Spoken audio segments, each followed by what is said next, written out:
เรื่องราวของเหวินซีสาวน้อยหน้าตาน่ารักจิ้มลิ้มนางเอกของเรื่องนี้อีกทั้งยังฉลาดหลักแหลมเธอเกิดในครอบครัวยากจนอาศัยอยู่กับแม่และเหวินปินน้องชายที่ร่างกายอ่อนแอไม่ค่อยแข็งแรงและเพราะสูญเสียพ่อตั้งแต่ยังเล็กเธอจึงกลายเป็นเสาหลักของครอบครัวปลอมตัวเป็นเหวินปินเพื่อออกไปทำมาหากินเลี้ยงชีพโดยการคัดหนังสือและแต่งนิยายและพ่อแม่ของเธอกู้เงินมามากมายเพื่อมารักษาน้องชายเพราะอยากให้เขากลับมาแข็งแรงจะได้เข้าร่วมการสอบเป็นบัณฑิตได้จึงทำให้สถานการณ์ของบ้านตกอยู่ในภาวะคับขันเมื่อเจ้าหนี้ตามมาระรานถึงบ้านแถมแม่ของเธอยังยกเธอให้แต่งกับเศรษฐีคนหนึ่งเพื่อหวังจะให้ลูกได้แต่งเข้าตระกูลดีๆพอรับสินสอดเขามาใช้เป็นค่ารักษาเหวินปินน้องชายของเธอหมดแล้วแต่เธอปฏิเสธหัวชนฝาไม่ยอมแต่งงานเด็ดขาดทำให้เมื่อเจ้าหนี้มาทวงเงินถึงที่บ้านเหวินปินน้องชายของเธอจึงต้องไปเป็นตัวประกันและภายใน7 วันเธอจะต้องหาเงินที่แม่กู้ยืมไปทั้งหมดมาคืนให้ได้ทำให้เหวินซีจึงต้องสวมรอยปลอมเป็นผู้ชาย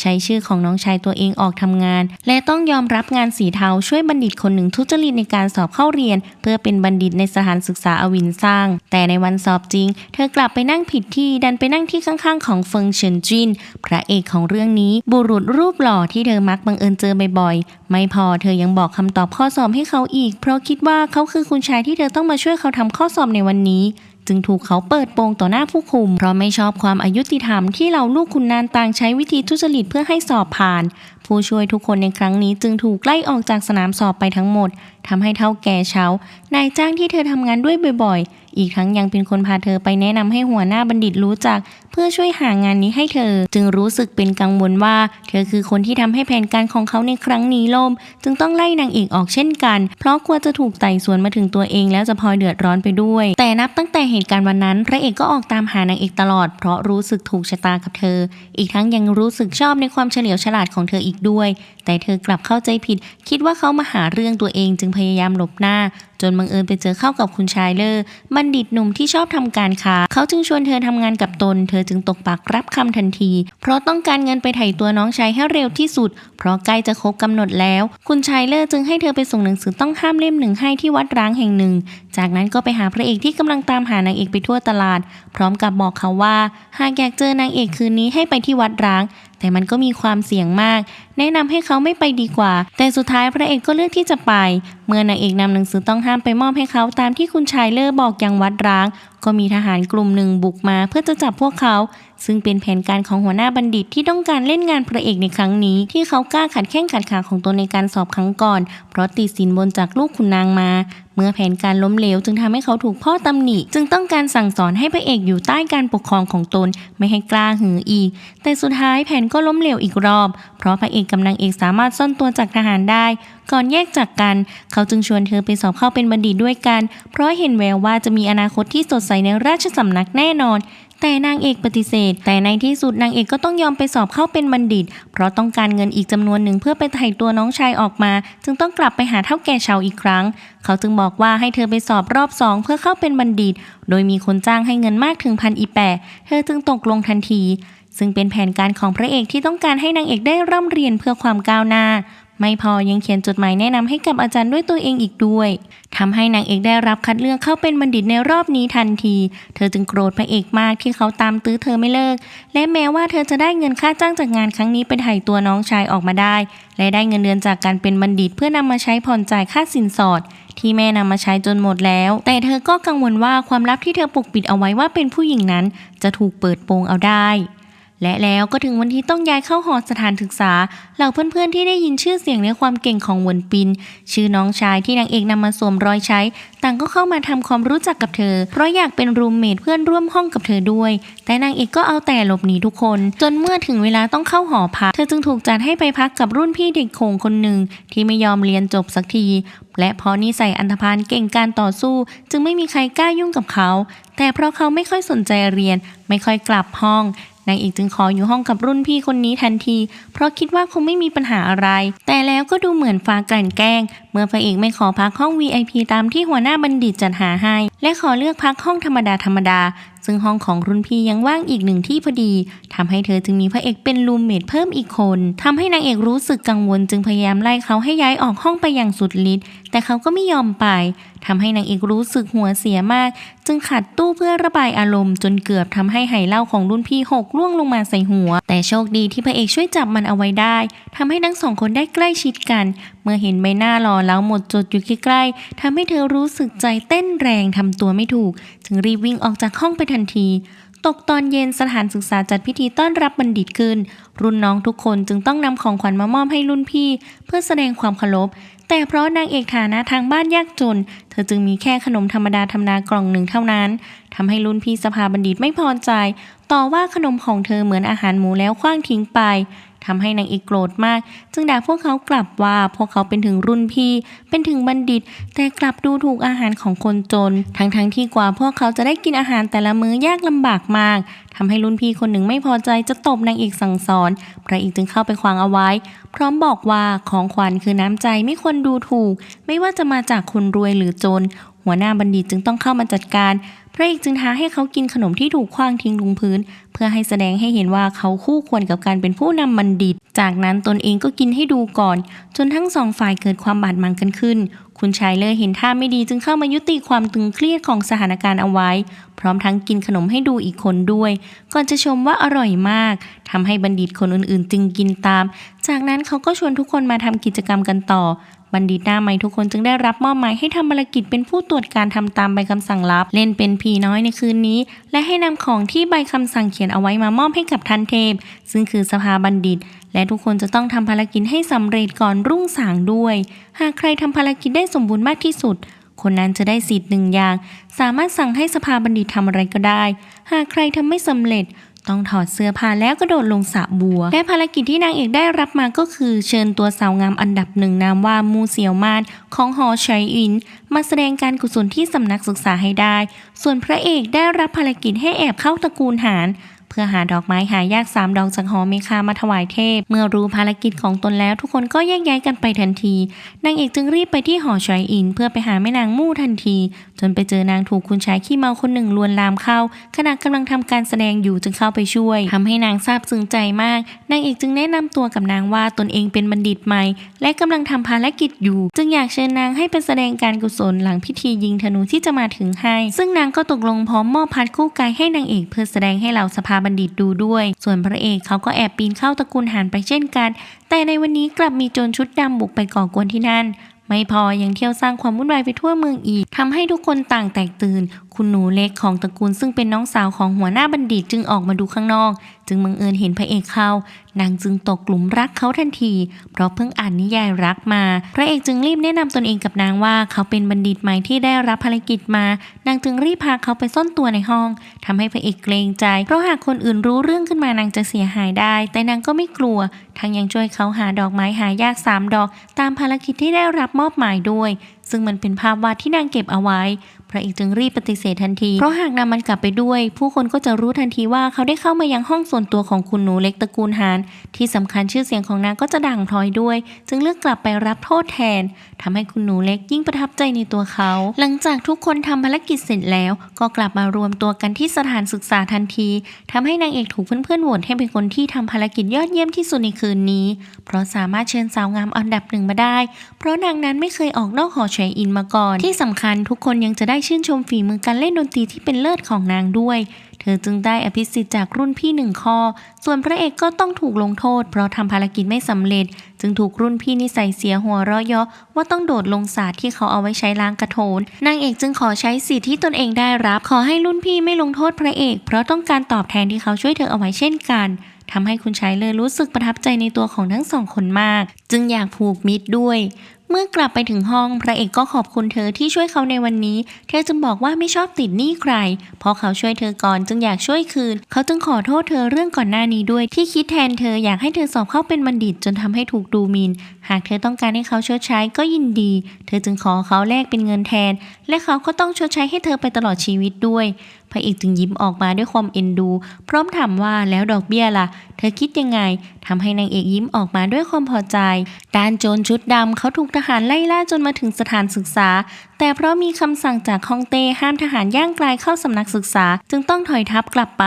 ส่วนโจรชุดดำเขาก็รีบเปลี่ยนเสื้อผ้าและกลับห้องไปทันทีซึ่งเขาก็คือเหลยอ้าวรุ่นพี่จอมอันธพาลที่เรียนไม่จบสักทีที่ไม่มีใครอยากเข้าใกล้นั่นเองเมื่อพระเอกกับนางเอกที่กำลังจะเข้านอนเห็นเงาคนเดินผ่านมาทั้งสองคนจึงช่วยกันจับตัวเหลยอ้าวเอาไว้ก่อนจะช่วยกันตีเขาเพราะคิดว่าเป็นขโมยแต่ก็สู้แรงเขาไม่ได้เพียงแค่เขาสลัดตัวทั้งสองคนก็กระเด็นออกมาทันทีนางเอกจึงจำได้ว่าเขาคือรุ่นพี่ที่ช่วยเธอจากโจรป่าวันก่อนนั่นเองจากนั้นเธอกับพระเอกก็แนะนำตัวให้เขารู้จักพร้อมบอกว่าพวกเขาพักอยู่ที่ห้องเดียวกันกับเขาด้วยทำให้รุ่นพี่ไม่พอใจเพราะไม่ชอบอยู่ร่วมกับใครยิ่งพระเอกเป็นคนชั้นสูงด้วยแล้วจึงยิ่งไม่ชอบใจเข้าไปใหญ่ทำให้พระเอกกับนางเอกถูกไล่ออกจากห้องมา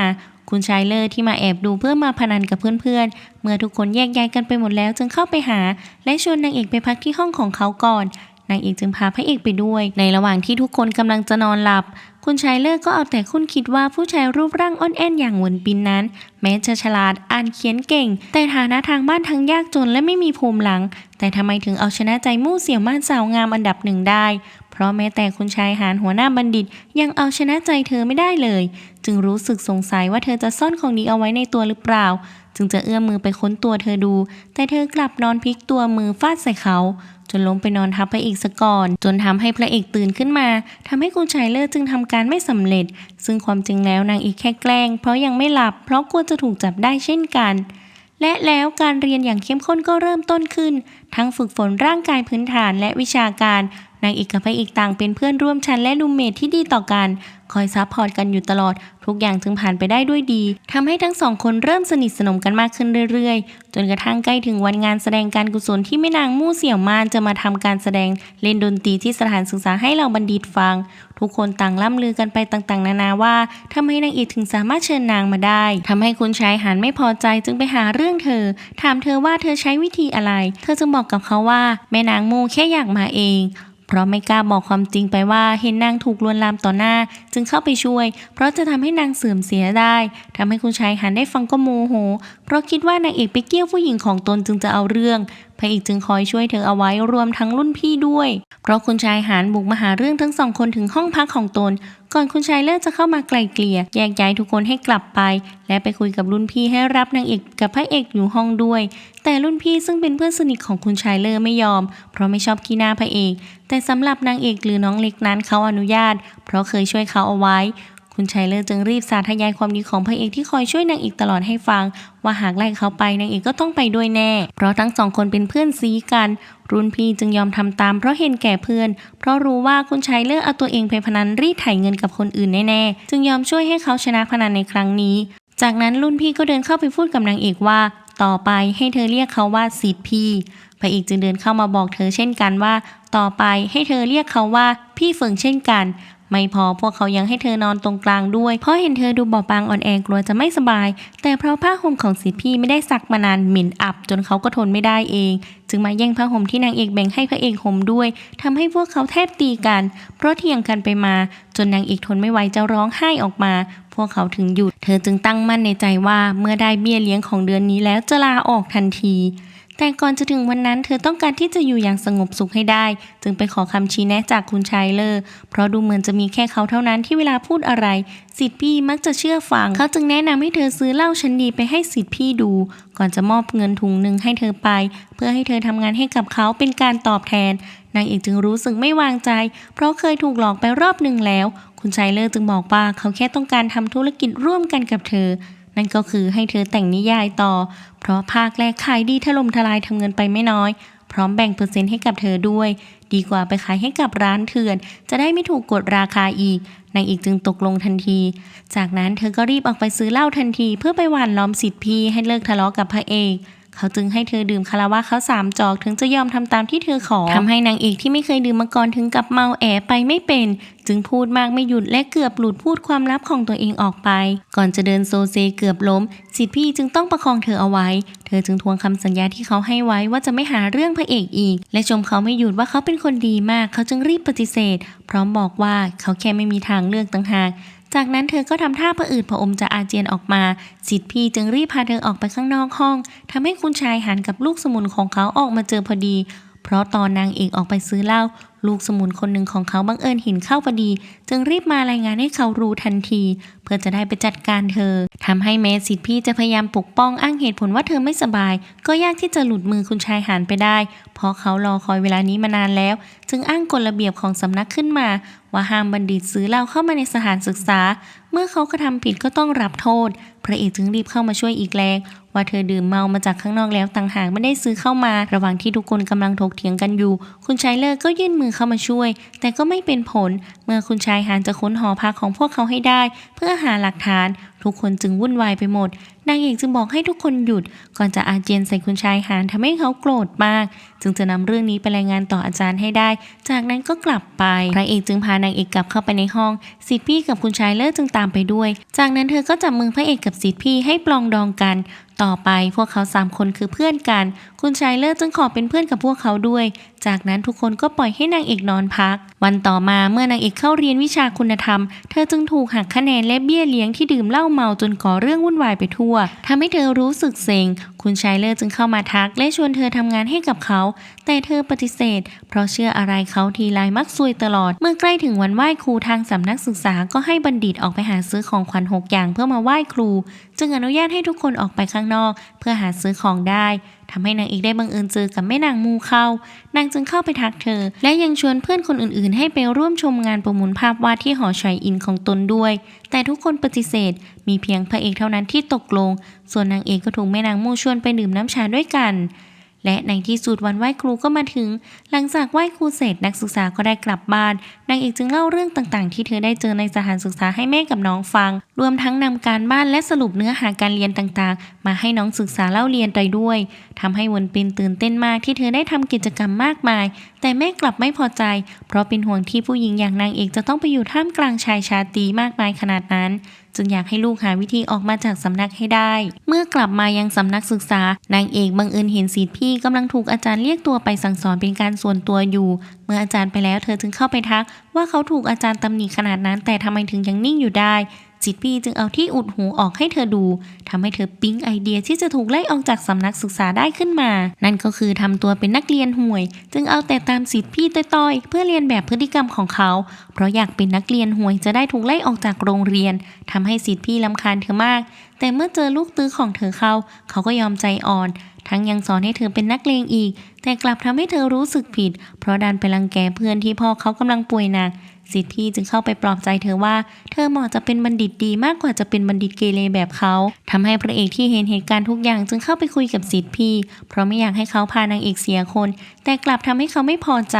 เพราะไม่กินเส้นกันอยู่แล้วและมีอคติกับลูกคนรวยจึงชวนนางเอกออกไปเที่ยวเตะข้างนอกด้วยกันเพื่อประชดซึ่งเธอก็ตกลงแต่พระเอกห้ามเอาไว้นางเอกจึงต่อว่าเขาว่าอย่ามายุ่งอย่ามาบังคับเธอมากนักเพราะเดิมทีเธอก็ไม่ได้อยากเข้ามาเรียนที่นี่อยู่แล้วและรู้สึกทุกข์ทรมานมากตั้งแต่เข้ามาอยู่ที่นี่ทำให้พระเอกพูดไม่ออกและรู้สึกเศร้าที่ความหวังดีของเขาดันทำร้ายเธอแต่เมื่อนางเอกกับสิทธิพี่ออกไปร้านเหล้าระหว่างนั้นก็มีนักดนตรีคนหนึ่งถูกกลุ่มชายขี้เมาลวนลามทั้ง2 คนจึงเข้าไปช่วยทำให้คุณหนูเล็กที่ไปดักรอเจอพระเอกที่ร้านนั้นเห็นเข้าพอดีจึงประทับใจในฝีมือของสิทธิพี่มากและอยากรู้จักเขาแต่ถูกสาวใช้พาออกไปข้างนอกก่อนเพราะกลัวถูกลูกหลงและเหตุการณ์ครั้งนี้ก็ทำให้แจกันล้ำค่าราคาแพงของทางร้านพังสิทธิพี่จึงให้ป้ายสำนักกับเฒ่าแก่ไป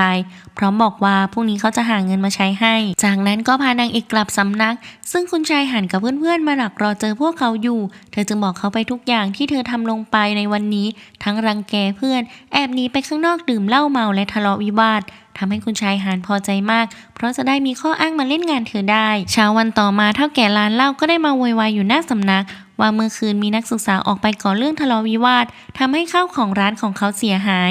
นางเอกจึงออกไปยอมรับว่าเป็นฝีมือตนเองเพราะอยากถูกไล่ออกพระเอกที่ตามไปด้วยจึงบอกว่าหากเธอถูกไล่ออกจะถูกลบชื่อออกจากทะเบียนไม่สามารถเข้าเรียนที่ไหนได้อีก ที่สำคัญจะไม่สามารถรับราชการได้อีกตลอดชีวิตทำให้นางเอกรู้สึกผิดกับน้องชายมากเพราะเธอสวมรอยเป็นเขาอยู่หากทำแบบนี้เขาก็จะหมดอนาคตได้จึงไปยอมรับโทษที่ถ่วงคุณธรรมเพื่อไต่ตองทบทวนความผิดพระเอกจึงตามไปต่อว่าสิทธิพี่ที่นางเอกทำตัวเลวไหลในช่วงนี้พร้อมบอกว่าบ้านเธอค่อนข้างลำบากการที่เธอจะก่อเรื่องทะเลาะวิวาทและทำของมีค่าเสียหายเป็นไปได้ยากและบอกให้เขารู้ถึงผลที่จะตามมาด้วยว่าหากเธอถูกไล่ออกก็จะใช้ชีวิตข้างนอกลำบากจะหางานดีๆทำก็ไม่ได้ทำให้สิทธิพี่จึงได้แต่เงียบไปเมื่อผอ.รู้เรื่องทุกอย่างถึงพฤติกรรมของนางเอกและสิทธิพี่จึงถูกตัดสินให้ไล่ออกทันทีแต่อาจารย์คนอื่นๆไม่เห็นด้วยเพราะนางเอกนั้นปกติผลการเรียนดีและไม่เคยเกเร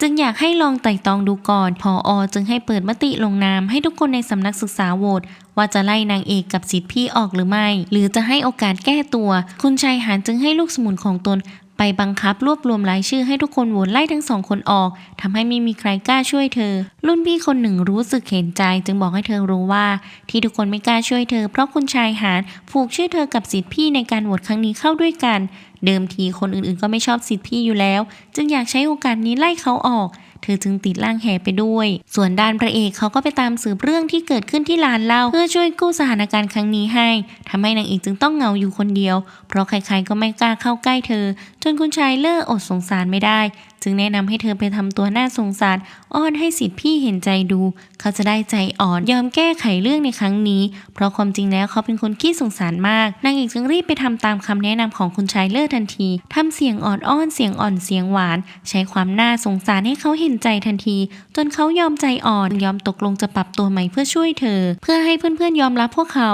ระหว่างนั้นพระเอกก็สามารถสืบเรื่องทุกอย่างได้จนรู้ความจริงโดยมีคุณหนูเล็กช่วยเป็นพยานที่เห็นเหตุการณ์ในวันนั้นให้ว่าสิทธิพี่และนางเอกนั้นไม่ได้ก่อเรื่องทะเลาะวิวาทแต่ได้ช่วยคนอื่นเอาไว้ต่างหากทำให้นางเอกและสิทธิพี่จึงไม่ถูกไล่ออกแต่ก็ยังถูกควบคุมความประพฤติและต้องทำผลการเรียนให้ดีด้วยทำให้นางเอกดีใจมากเมื่อเธอรู้ว่าพระเอกคอยช่วยเหลืออยู่เบื้องหลังจึงไปขอบคุณแต่เขากลับทำตัวเย็นชาพร้อมบอกว่าเป็นเรื่องที่สมควรทำและพยายามหลบหน้าเธอตลอดจนกระทั่งนางเอกกับสิทธิพี่ฝึกซ้อมวิชาเป่าขลุ่ยด้วยกันทำให้พระเอกทนฟังไม่ได้เพราะเล่นได้ห่วยเกินไปจนเขาทนฟังไม่ไหวรวมทั้งเพื่อนๆคนอื่นก็ไม่ได้หลับได้นอนกันด้วยเพราะเสียงแสบแก้วหูมากทุกคนจึงรวมตัวกันไปขอร้องให้พระเอกช่วยสอนทั้งสองคนให้หน่อยพวกเขาจะได้พ้นทุกข์สักทีทำให้พระเอกใจอ่อนยอมไปปรับความเข้าใจกับนางเอกเคลียร์กันเรื่องก่อนหน้านี้ทุกอย่างจากนั้นก็ช่วยสอนเธอเป่าขลุ่ยนางเอกจึงนำไปสอนสิทธิพี่ต่อจนทำให้ฝีมือพวกเขาพัฒนาขึ้นอย่างรวดเร็วเมื่อถึงวันประเมินผลทั้งคู่จึงสามารถสอบผ่านและได้รับการตัดสินให้สามารถเรียนต่อในสำนักได้รวมทั้งถูกยกเลิกควบคุมความประพฤติด้วยจากนั้นคุณชายเลิกก็มาชวนให้นางเอกแต่งนิยายเล่มต่อไปทันทีไม่พอวันวางจำหน่ายเขายังทำการตลาดด้วยการจัดมีตติ้งแจกลายเซ็นนักเขียนด้วยทำให้ยอดขายดีถล่มทลายเพราะเหล่าแฟนคลับต่างอยากเห็นหน้านักเขียนตัวจริงเสียงจริงหลังจากจบงานแจกลายเซ็นคุณหนูเล็กก็ได้ปรึกษากับคุณชายเลิศเรื่องที่เธอนั้นแอบชอบพระเอกอยู่จึงอยากรู้ความในใจของเขาว่าคิดยังไงกับเธอเขาจึงออกตัวจะช่วยเป็นสะพานรักให้โดยให้เธอเขียนจดหมายรักส่งให้กับพระเอกแต่แลกกับค่าตอบแทนที่หนักหน่อยซึ่งคุณหนูเล็กก็ตกลงเพราะนางนั้นไม่ค่อยเก่งเรื่องนี้เท่าไหร่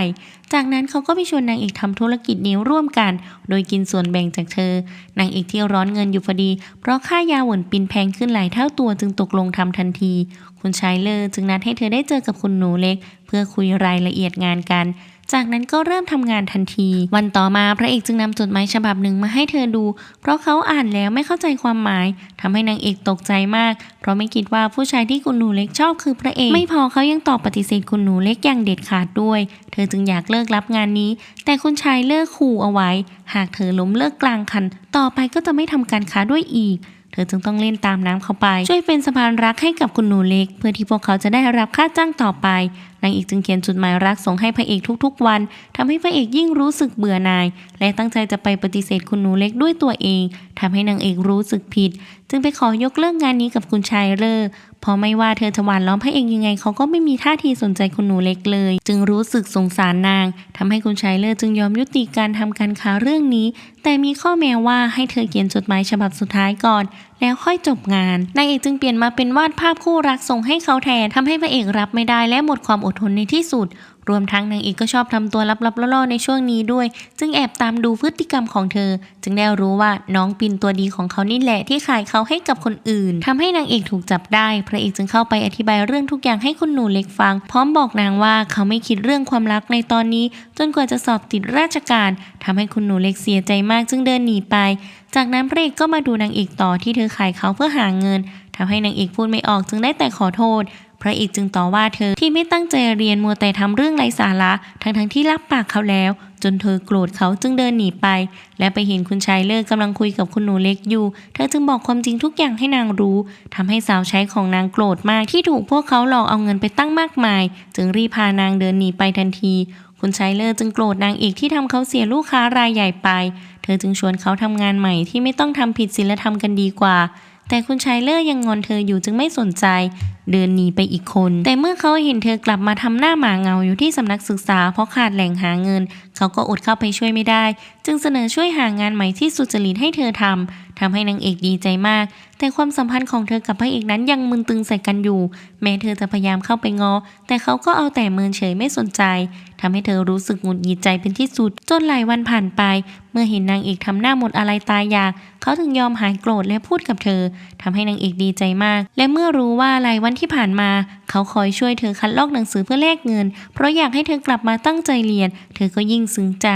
พวกเขาจึงสัญญากันว่าต่อไปจะไม่โกหกกันอีกส่วนศิษย์พี่เขาก็ปลอมตัวไปทำคุณประโยชน์ให้กับเหล่าอาจารย์เพราะต้องการสืบหาเบาะแสคนกลุ่มหนึ่งที่เขาสงสัยว่ามีส่วนร่วมในการเสียชีวิตของพี่เขาเมื่อ10 ปีก่อนซึ่งคุณชายเลิศช่วยสืบหาเบาะแสให้ได้บางส่วนจนรู้ว่าคนกลุ่มนั้นเคยเป็นศิษย์เก่าของสำนักศึกษามาก่อนจึงอยากเข้าไปค้นข้อมูลที่คลังเก็บเอกสารแต่เมื่อค้นไปเรื่อยๆศิษย์พี่ก็ไปเจอกับนิยายที่นางเอกแต่งขายเพราะช่วงนี้ศิษย์ในสำนักติดนิยายชุดนี้ของนางเอกกันงอมแงมอาจารย์จึงยึดมันไว้และตรวจค้นอย่างเข้มข้นห้ามนักศึกษาอ่านเด็ดขาดเมื่อศิษย์พี่ได้อ่านเนื้อเรื่องในนิยายเขาก็รู้ทันทีว่าตัวละครหนึ่งในนั้นมีเขาอยู่จึงกลับไปเอาเรื่องนางเอกที่ห้องซึ่งกำลังถูกพระเอกฆ่าโทษอยู่เช่นกันเพราะตัวเขาเองก็เป็นหนึ่งในตัวละครเหล่านั้นนางเอกจึงได้แต่ขอโทษทั้งสองคนและสัญญาว่าจะเลิกเขียนศิษย์พี่จึงไม่ยอมเพราะเธอเขียนให้เขาดูแย่มากจึงอยากให้เธอแต่งเล่มใหม่และเขียนให้ดีๆด้วยซึ่งพระเอกก็เห็นด้วยเพราะเธอก็เขียนให้เขาดูตลกเหมือนกันวันต่อมานางเอกได้รับจดหมายจากน้องชายแจ้งว่าแม่เธอล้มป่วยเพราะออกไปทำงานหาเงินหาค่ารักษาให้เขาเพราะเงินที่เธอส่งกลับบ้านนั้นไม่พอค่ายาจึงอยากให้เธอกลับบ้านไปเยี่ยมแม่ทำให้นางเอกรู้สึกกลุ้มใจจึงไปของานกับคุณชายเลิศทำต่อเพราะแค่คัดลอกหนังสือเงินไม่พอเขาจึงให้เธอรีบเขียนนิยายเล่มต่อไปทันทีทั้งยังยอมจ่ายเงินล่วงหน้าให้เธอด้วยเพราะเห็นเธอเดือดร้อนต้องการใช้เงินเป็นจำนวนมากด่วนนางเอกจึงต้องแอบเขียนนิยายในห้องในตอนที่พระเอกกับศิษย์พี่หลับแต่เมื่อเธอเผลอพวกเขาก็ไปแอบอ่านมันทันทีจากนั้นทั้งสองคนก็ไปบอกให้เธอแก้ไขบทให้แต่เธอไม่ยอมเพราะหากทำตามที่พวกเขาบอกมีหวังงานขายไม่ออกแน่เธอจึงพกต้นฉบับไว้กับตัวแต่ถึงอย่างนั้นทั้งสองคนก็พยายามจะแย่งมันมาอ่านอยู่ดีเธอจึงให้พวกเขาลองเขียนบทที่ตัวเองอยากได้มาคนละ1 ฉบับแล้วเธอจะนำมาเรียบเรียงให้เองทั้งสองคนถึงยอมรามือแต่เมื่อคุณชายหาญเห็นคนยังแอบอ่านนิยายอยู่เขาจึงให้ลูกสมุนของตนตรวจค้นห้องพักทุกห้องทันทีเพราะคิดว่านักเขียนตัวจริงต้องซ่อนตัวอยู่ในหมู่บัณฑิตนี่แหละทำให้นิยายของนางเอกพระเอกและศิษย์พี่จึงถูกค้นเจอผอ.จึงเรียกให้พวกเขาไปพบทันทีจากนั้นก็ไต่สวนพวกเขาทันทีว่าใครกันที่เป็นคนแต่งนิยายพระเอกจึงยอมรับว่าหนึ่งในนั้นมีของเขาทำให้ผอ.เปลี่ยนจากจะดุเป็นชื่นชมรวมทั้งเล่มของศิษย์พี่ส่วนนางเอกก็ถูกดุว่าไม่ควรเขียนงานรักใคร่ในสถานศึกษาอีกจากนั้นทุกคนก็ถูกปล่อยตัวออกมาเพราะผอ.แค่อยากรู้เนื้อหาของเล่มต่อไปเท่านั้นคุณชายเลิศจึงให้นางเอกรีบแต่งใหม่ให้เสร็จภายใน7 วันเพราะจะอาศัยช่วงงานวันเกิดของมู่เสี่ยวมาศประชาสัมพันธ์หนังสือเล่มใหม่แต่มีข้อแม้ว่านางเอกต้องไปดูงานแสดงของเธอในวันเกิดทำให้เธอรู้สึกกุ้มใจเพราะไม่อยากเป็นหนี้บุญคุณใครและไม่อยากลองใช้ความจริงใจของนางคุณชายเลิศจึงบอกว่ามันเป็นแค่การค้าเท่านั้นแล้วเธอก็ไม่ได้ทำอะไรผิดสักหน่อยเขาจะไปเป็นเพื่อนเธอเองเธอถึงยอมตกลงเมื่องานวันเกิดของแม่นางมู่มาถึงเหล่าคุณชายต่างไปชื่นชมการแสดงของนางรวมทั้งนางเอกด้วยแม่นางมู่จึงทำการไร่รำสุดฝีมือและยังโยนลูกบอลแพรปักให้อีกด้วยนางเอกจึงรับมาอย่างงงๆเมื่อเห็นทุกคนต่างโห่ร้องเธอจึงตกใจจากนั้นก็โยนมันทิ้งไป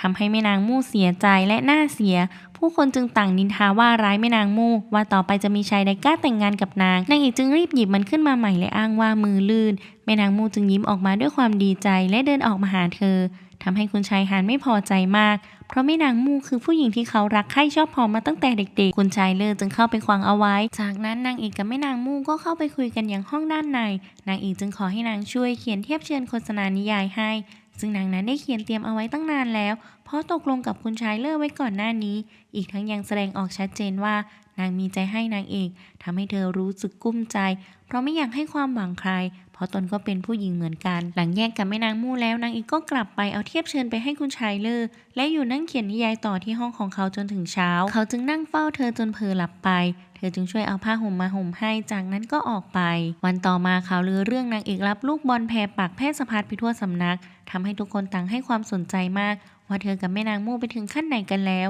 เพราะเมื่อคืนก็ไม่กลับห้องทั้งคืนทำให้นางเอกรู้สึกหงุดหงิดใจเพราะถูกเพื่อนตามถามตลอดไม่พอยังถูกอาจารย์ลี่เรียกพบเพื่อสอบสวนอีกเพราะบัณฑิตออกไปเที่ยวข้างนอกแถมยังมีเรื่องชู้สาวทำให้สำนักเสื่อมเสียจึงจะถูกหักคะแนนไม่พอคุณชายหันยังมาหาเรื่องเธออีกทำให้เธอได้แต่ถอนหายใจในที่สุดนิยายเล่มล่าสุดของนางเอกก็ออกวางจำหน่ายแถมยังขายดีเป็นเทน้ำเทท่าอีกทำให้เธอและคุณชายเลิศดีใจมากเขาจึงบอกให้เธอเอานิยายไปให้แม่นางมูสักเล่มเพื่อเป็นการตอบแทนด้วยทำให้นางเอกรู้สึกอึดอัดใจเธอจึงตัดสินใจตัดไฟแต่ต้นลมปฏิเสธความรักที่นางมอบให้ก่อนจะขอตัวออกไปทำให้นางเสียใจมากด้านคุณชายเลิศเขาเองก็รู้สึกผิดกับคุณหนูเล็กที่เคยหลอกเอาเงินจากนางเรื่องพระเอกจึงเข้าไปขอโทษนางที่บ้านและขอแก้ไขเรื่องที่เกิดขึ้นโดยการจะนัดพระเอกออกมาให้นางได้เจออีกสักครั้งจากนั้นก็ไปขอร้องให้นางเอกช่วยเป็นคนนัดพระเอกออกมาให้เพราะอยากไถ่โทษกับคุณหนูเล็กนางเอกจึงยอมช่วยเขาอีกสักรอบหลังจากนั้นเธอก็ไปขอร้องให้พระเอกออกไปพบคุณหนูเล็กให้หน่อยเพราะรู้สึกผิดกับนางเมื่อครั้งก่อนรวมทั้งเขาก็พูดจารุนแรงปฏิเสธนางอย่างไร้เยื่อใยด้วยเขาจึงยอมไปกับเธอแต่เมื่อไปถึงคุณหนูเล็กกับดีดาทำท่าดีใจใหญ่โตทั้งยังชวนพระเอกไปดื่มชาด้วยกันอีกและยังให้สาวใช้กันตัวนางเอกออกไปด้วยทำให้นางเอกรู้ตัวว่าถูกหลอกเข้าให้แล้วจึงรีบชิ่งหนีสาวใช้และรีบไปช่วยพระเอกออกมาทันทีเพื่อพาเขากลับเพราะไม่อยากให้พวกเขามีโมเมนต์ต่อกันจนเกิดตกหลุมรักขึ้นมาจริงๆแต่ระหว่างทางนางเอกเจอกับแม่นางมู่เข้าพอดีนางจึงชวนเขาไปดื่มเป็นเพื่อนตนด้วยเพราะไม่ได้เจอกันนานจึงอยากพูดคุยด้วยนางเอกจึงพยายามส่งซิกให้พระเอกช่วยแต่เขากลับไม่เก็ตอีกทั้งยังยินดีให้เธอไปกับแม่นางมู่2 ต่อ 2อีกจนเธอต้องกอดลังเขาเอาไว้เพื่อให้ไปเป็นเพื่อนทำให้แม่นางมู่ต้องชวนพระเอกไปด้วยอีกคนทุกคนจึงไปที่ร้านเหล้าด้วยกันแต่ร้านเหล้าถูกคุณหนูคนหนึ่งเหมาร้านไปจึงเข้าไปไม่ได้ทำให้แม่นางมู่ไม่พอใจจึงบุกเข้าไปดูหน้าคนเหมาร้านทันทีซึ่งคนนั้นก็คือคุณหนูเล็กทำให้นางดีใจมากที่ได้บังเอิญเจอพระเอกอีกนางเอกจึงจะรีบพาพระเอกออกไปแต่สาวใช้คุณหนูเล็กเลี่ยงลังเอาไว้ก่อนแม่นางมู่ได้ทีจึงชวนนางเอกออกไปร้านอื่นด้วยกันเพื่อปล่อยให้พระเอกกับคุณหนูเล็กได้อยู่กันตามลำพังและปรับความเข้าใจกันแต่นางเอกก็ไม่ไปสุดท้ายทั้ง4คนก็นั่งดื่มด้วยกันคุณหนูเล็กจึงเอาแต่ต้อพระเอกไม่หยุดจนทำให้นางเอกหึงโดยไม่รู้ตัวจนกระทั่งเวลาผ่านล่วงเลยไปจนดึกคุณหนูเล็กเริ่มเมาและพูดจาไปเรื่อยเผลอพูดล่วงเกินแม่นางมู่ไปทำให้นางเอกไม่พอใจที่นางเสียมารยาทจึงเริ่มทะเลาะกันทำให้พระเอกหัวจะปวดเพราะรับมือไม่ไหวจึงขอตัวกลับก่อนนางเอกจึงรีบตามเขาไปทันทีทำให้ผู้หญิง2 คนที่โดนเทกอดคอกันดื่มเหล้าย้อมใจกันต่อที่คนที่พวกนางสนใจไม่แม้แต่จะใยดีเมื่อพระเอกกับนางเอกออกมาด้านนอกเธอก็ถามเขาว่าโกรธที่ตนทะเลาะกับคุณหนูเล็กอย่างนั้นเหรอหรือว่าเขาชอบนางพระเอกจึงปฏิเสธทำให้นางเอกแอบดีใจจากนั้นเขาก็ถามเธอต่อว่าแล้วเธอกับแม่นางมู่ล่ะถ้าไม่ชอบนางแล้วทำไมถึงรับลูกบอลแพรปักนางมาเธอจึงต้องอธิบายให้เขาฟังว่าสถานการณ์มันบังคับหากไม่ทำแบบนั้นนางก็จะเสียหน้าพร้อมกับถามเขากลับว่าหากเป็นเขาอยู่ในสถานการณ์แบบนั้นจะทำยังไงพระเอกจึงบอกว่าในเมื่อแม่นางมู่จริงใจกับเขาก็ให้รับรักนางไปเลยจะดีกว่าแต่นางเอกปฏิเสธพระเอกจึงถามต่อว่าแล้วเธอจะให้เขาทำยังไงเธอจึงพูดเพ้อฝันไปว่าอยากออกไปท่องโลกกว้างไปในที่ที่ไม่มีใครรู้จักด้วยกันกับเขา2 คนพระเอกจึงว่าเธอเพ้อเจ้อก่อนจะรีบเดินหนีไปทำให้นางเอกถึงได้สติว่าตัวเองพูดบ้าอะไรออกไปและรีบวิ่งตามเขาไปทันทีนับจากวันนั้นเป็นต้นมานางเอกก็เริ่มหวั่นไหวเมื่อได้ใกล้ชิดกับพระเอกแค่ได้เห็นหน้าหล่อๆของเขาเธอก็ใจเต้นแรงไม่เป็นจังหวะและกลัวจะถูกเขาจับได้ว่าเธอตกหลุมรักเขาเข้าให้แล้วจึงพยายามตีตัวออกห่างหลบหน้าเขาจนเขาเริ่มสงสัยว่าเธอเป็นอะไรเพื่อนๆคนอื่นๆก็เช่นกันเพราะเดิมทีทั้ง2 คนสนิทกันมากจึงคิดว่านางเอกถูกพระเอกรังแกจึงจะเข้าไปช่วย ยิ่งเห็นนางเอกหอบเสื้อผ้าออกไปนอกห้องกลางดึกทุกคนจึงยิ่งคิดว่าพวกเขาทะเลาะกันจึงชวนกันไปถามนางเอกให้รู้เรื่องจะได้ช่วยได้จึงแอบตามเธอไปซึ่งความจริงเธอแค่จะอาบน้ำเท่านั้นเมื่อเห็นมีคนมาแอบดูจึงรีบกลับออกไปทันทีทำให้คืนนั้นเธอต้องซักแห้งเพราะกลัวความลับถูกเปิดเผยหลายวันผ่านไปพระเอกพยายามจะเคลียร์กับนางเอกว่าเธอมีปัญหาอะไรอยู่ในใจหรือเปล่าทำไมถึงเอาแต่หลบหน้าเขาจึงตามตื้อจะเคลียร์กับเธอให้ได้ทำให้เพื่อนๆมาเห็นเขาจึงกล่าวว่าเขารังแกเธอและพร้อมจะช่วยเธอด้วยนางเอกจึงรีบแก้ไขความเข้าใจผิดในครั้งนี้ทันทีเพราะกลัวเรื่องจะบานปลายจึงบอกว่าเธอแค่แกล้งเล่นกับเขาเท่านั้นเพราะกำลังรวบรวมข้อมูลเพื่อเขียนนิยายเล่มต่อไปอยู่เพื่อนๆถึงวางใจไม่ตามจับผิดทั้งสองคนอีกทุกคนจึงแยกย้ายจากนั้นนางเอกก็แอบไปข้างนอกเพื่อนำเงินไปให้แม่เป็นค่าซื้อยาน้องชายแต่เมื่อกลับมาก็ถูกคุณชายหาญกับสภาบัณฑิตจับได้แถมยังพานักเรียนคนอื่นๆมาดูเธอด้วยและให้เธอสารภาพว่าออกไปข้างนอกทำอะไรเพราะช่วงนี้เป็นช่วงที่ห้ามออกนอกสำนักศึกษาแต่นางเอกก็ไม่บอกทำให้คุณชายหาญไม่พอใจมากเพราะคิดว่าเธอแอบหนีไปหาแม่นางมู่มาจึงลงโทษเธอด้วยการจับมัดและให้ยืนบนกำแพงจนกว่าเธอจะยอมบอกความจริงจนเวลาผ่านไปหลายชั่วโมงนางเอกก็ไม่ปริปากพูดหัวหน้าหอจึงอดสงสารเธอไม่ได้จึงไปบอกเรื่องนี้ให้พระเอกรู้เขาจึงรีบไปช่วยเธอทันทีที่ตอนนี้เป็นลมหมดสติจนตกลงมาแล้วแต่หัวหน้าบัณฑิตก็ยังไม่ยอมให้คนแก้เชือกมัดเธอออกพระเอกจึงเข้าไปช่วยเธอออกมาทั้งสองคนจึงถกเถียงกันเพราะคุณชายหาญใช้อำนาจบาดใหญ่ในสำนักกดขี่ข่มเหงคนอื่นเกินไปแล้วจนจะกลายเป็นเรื่องใหญ่โตคุณชายเลิศจึงเข้ามาช่วยคลี่คลายสถานการณ์เพื่อไม่ให้เรื่องบานปลายจนสุดท้ายคุณชายหาญก็ยอมปล่อยนางเอกไปพระเอกจึงรีบอุ้มเธอกลับห้องไปจากนั้นเขาก็ถามเธอว่าวันนี้เธอแอบออกไปทำอะไรข้างนอกกันแน่ไปหาสาวงั้นเหรอเธอจึงรีบปฏิเสธพร้อมขอให้เขาเชื่อใจเพราะตอนนี้เธอยังไม่สะดวกใจที่จะเล่าให้เขาฟังเขาจึงไม่ถามเธอต่อวันต่อมาคุณชายหาญให้คนไปตามหัวหน้าหอพักธรรมดาและเหล่าเพื่อนร่วมชั้นนางเอกให้ไปพบเขาเพื่อสั่งสอนพวกเขาที่กล้าไปบอกให้พระเอกรู้เรื่องที่เขาเล่นงานนางเอกทำให้ฝ่ายเพื่อนนางเอกจึงไม่พอใจที่คุณชายหาญใช้อำนาจข่มขู่คนอื่นแทนที่จะทำตัวเป็นเยี่ยงอย่างที่ดีและว่าเขาเล่นงานนางเอกเพราะแค้นเรื่องแม่นางมู่ทำให้คุณชายหาญไม่พอใจมากสั่งคนของตนตีเพื่อนนางเอกทันทีจนพระเอกพาผอ.มาห้ามเอาไว้พร้อมเสนอให้ปรับปรุงแก้ไขกฎระเบียบของสำนักศึกษาใหม่โดยเขาได้รวบรวมรายชื่อบัณฑิตที่ร่วมโหวตในครั้งนี้มาแล้วผอ.จึงนำเรื่องนี้ไปปรึกษากับอาจารย์คนอื่นๆและได้ข้อสรุปมาว่าให้จัดการประชุมอภิปรายโต้วาทีขึ้นและให้บัณฑิตทุกคนช่วยกันโหวตคุณชายหาญจึงให้คุณชายเลิศเป็นตัวแทนของฝ่ายตนเพราะเขาดูฉลาดวาจาฉาฉานกว่าใครเพื่อนส่วนพระเอกเป็นตัวแทนของฝ่ายตรงข้ามและในการประชุมอภิปรายโต้วาทีในครั้งนี้ฝ่ายพระเอกก็เป็นฝ่ายชนะเพราะพูดจามีเหตุผลมีน้ำหนักและน่าเชื่อถือและหลังจากเหตุการณ์ในครั้งนี้พระเอกกับนางเอกก็สนิทสนมกันมากขึ้นกว่าเดิมตัวติดกันตลอดแถมพระเอกยังเทคแคร์ดูแลน้องเล็กเขาดีสุดๆจนเพื่อนๆต่างพากันเป็นห่วงเพราะมันดูจะเกินงามกลัวนางเอกจะถูกกล่าวหาว่าตีสนิทคนชั้นสูงเพราะผลประโยชน์จนเรื่องรู้ถึงหูของศิษย์พี่ผู้ที่มักจะโดดเรียนอยู่เสมอเพราะไปตามสืบเรื่องคดีบางอย่างอยู่เขาจึงไม่พอใจมากจึงไปพาตัวนางเอกให้ออกห่างจากพระเอกเพราะไม่อยากให้เธอถูกมองไม่ดีซึ่งเพื่อนๆก็เห็นด้วยพระเอกจึงแก้ปัญหาด้วยการสาบานเป็นพี่น้องกับเธอเพื่อให้ทุกคนสบายใจว่าเขาเห็นนางเอกเป็นน้องชายคนหนึ่งจริงๆทำให้นางเอกได้แต่หน้างอและต้องกล่าวคำสาบานเป็นพี่น้องกับเขาเรื่องนี้จึงจบลงด้วยดีเมื่อคุณชายหาญรู้เรื่องนี้เขาจึงรู้สึกลำบากใจเพราะจะหาทางเล่นงานนางเอกได้ยากขึ้นเพราะไม่อยากปะทะกับตระกูลพระเอกจึงยืมมือคุณชายเลิศให้มาช่วยจัดการโดยขู่เขาว่าหากเขาทำไม่สำเร็จก็จะเปิดโปงเรื่องที่เขาไม่ใช่ชนชั้นสูงแต่เป็นเพียงสามัญชนคนหนึ่งเท่านั้นและต่อไปเขาก็จะหาเงินลำบากทั้งยังจะถูกตาหน้าว่าเป็นคนหลอกลวงด้วยทำให้คุณชายเลิศรู้สึกลำบากใจแต่เมื่อได้ใช้เวลาร่วมกันเขาก็ยิ่งรู้สึกเอ็นดูเธอและมีความสุขมากๆเมื่อได้อยู่กับแก๊งเธอทำให้คุณชายหาญยิ่งกดดันเขาเพราะอยากไล่นางเอกให้ออกจากสำนักไปไวๆคุณชายเลิศจึงตัดสินใจบอกนางเอกไปตรงๆว่าเขากุ้มใจเรื่องที่คุณชายหาญให้ทำในช่วงนี้พร้อมเกลี้ยกล่อมให้เธอลาออกไปจากสำนักด้วยตนเองนางเอกจึงปฏิเสธเพราะตอนนี้เธอตั้งใจจะเล่าเรียนหนังสือเพื่อเป็นขุนนางที่ดีช่วยบ้านเมืองจากนั้นก็มอบถุงหอมที่เธอซื้อมาให้เขาด้วยพร้อมกำชับกับเขาว่า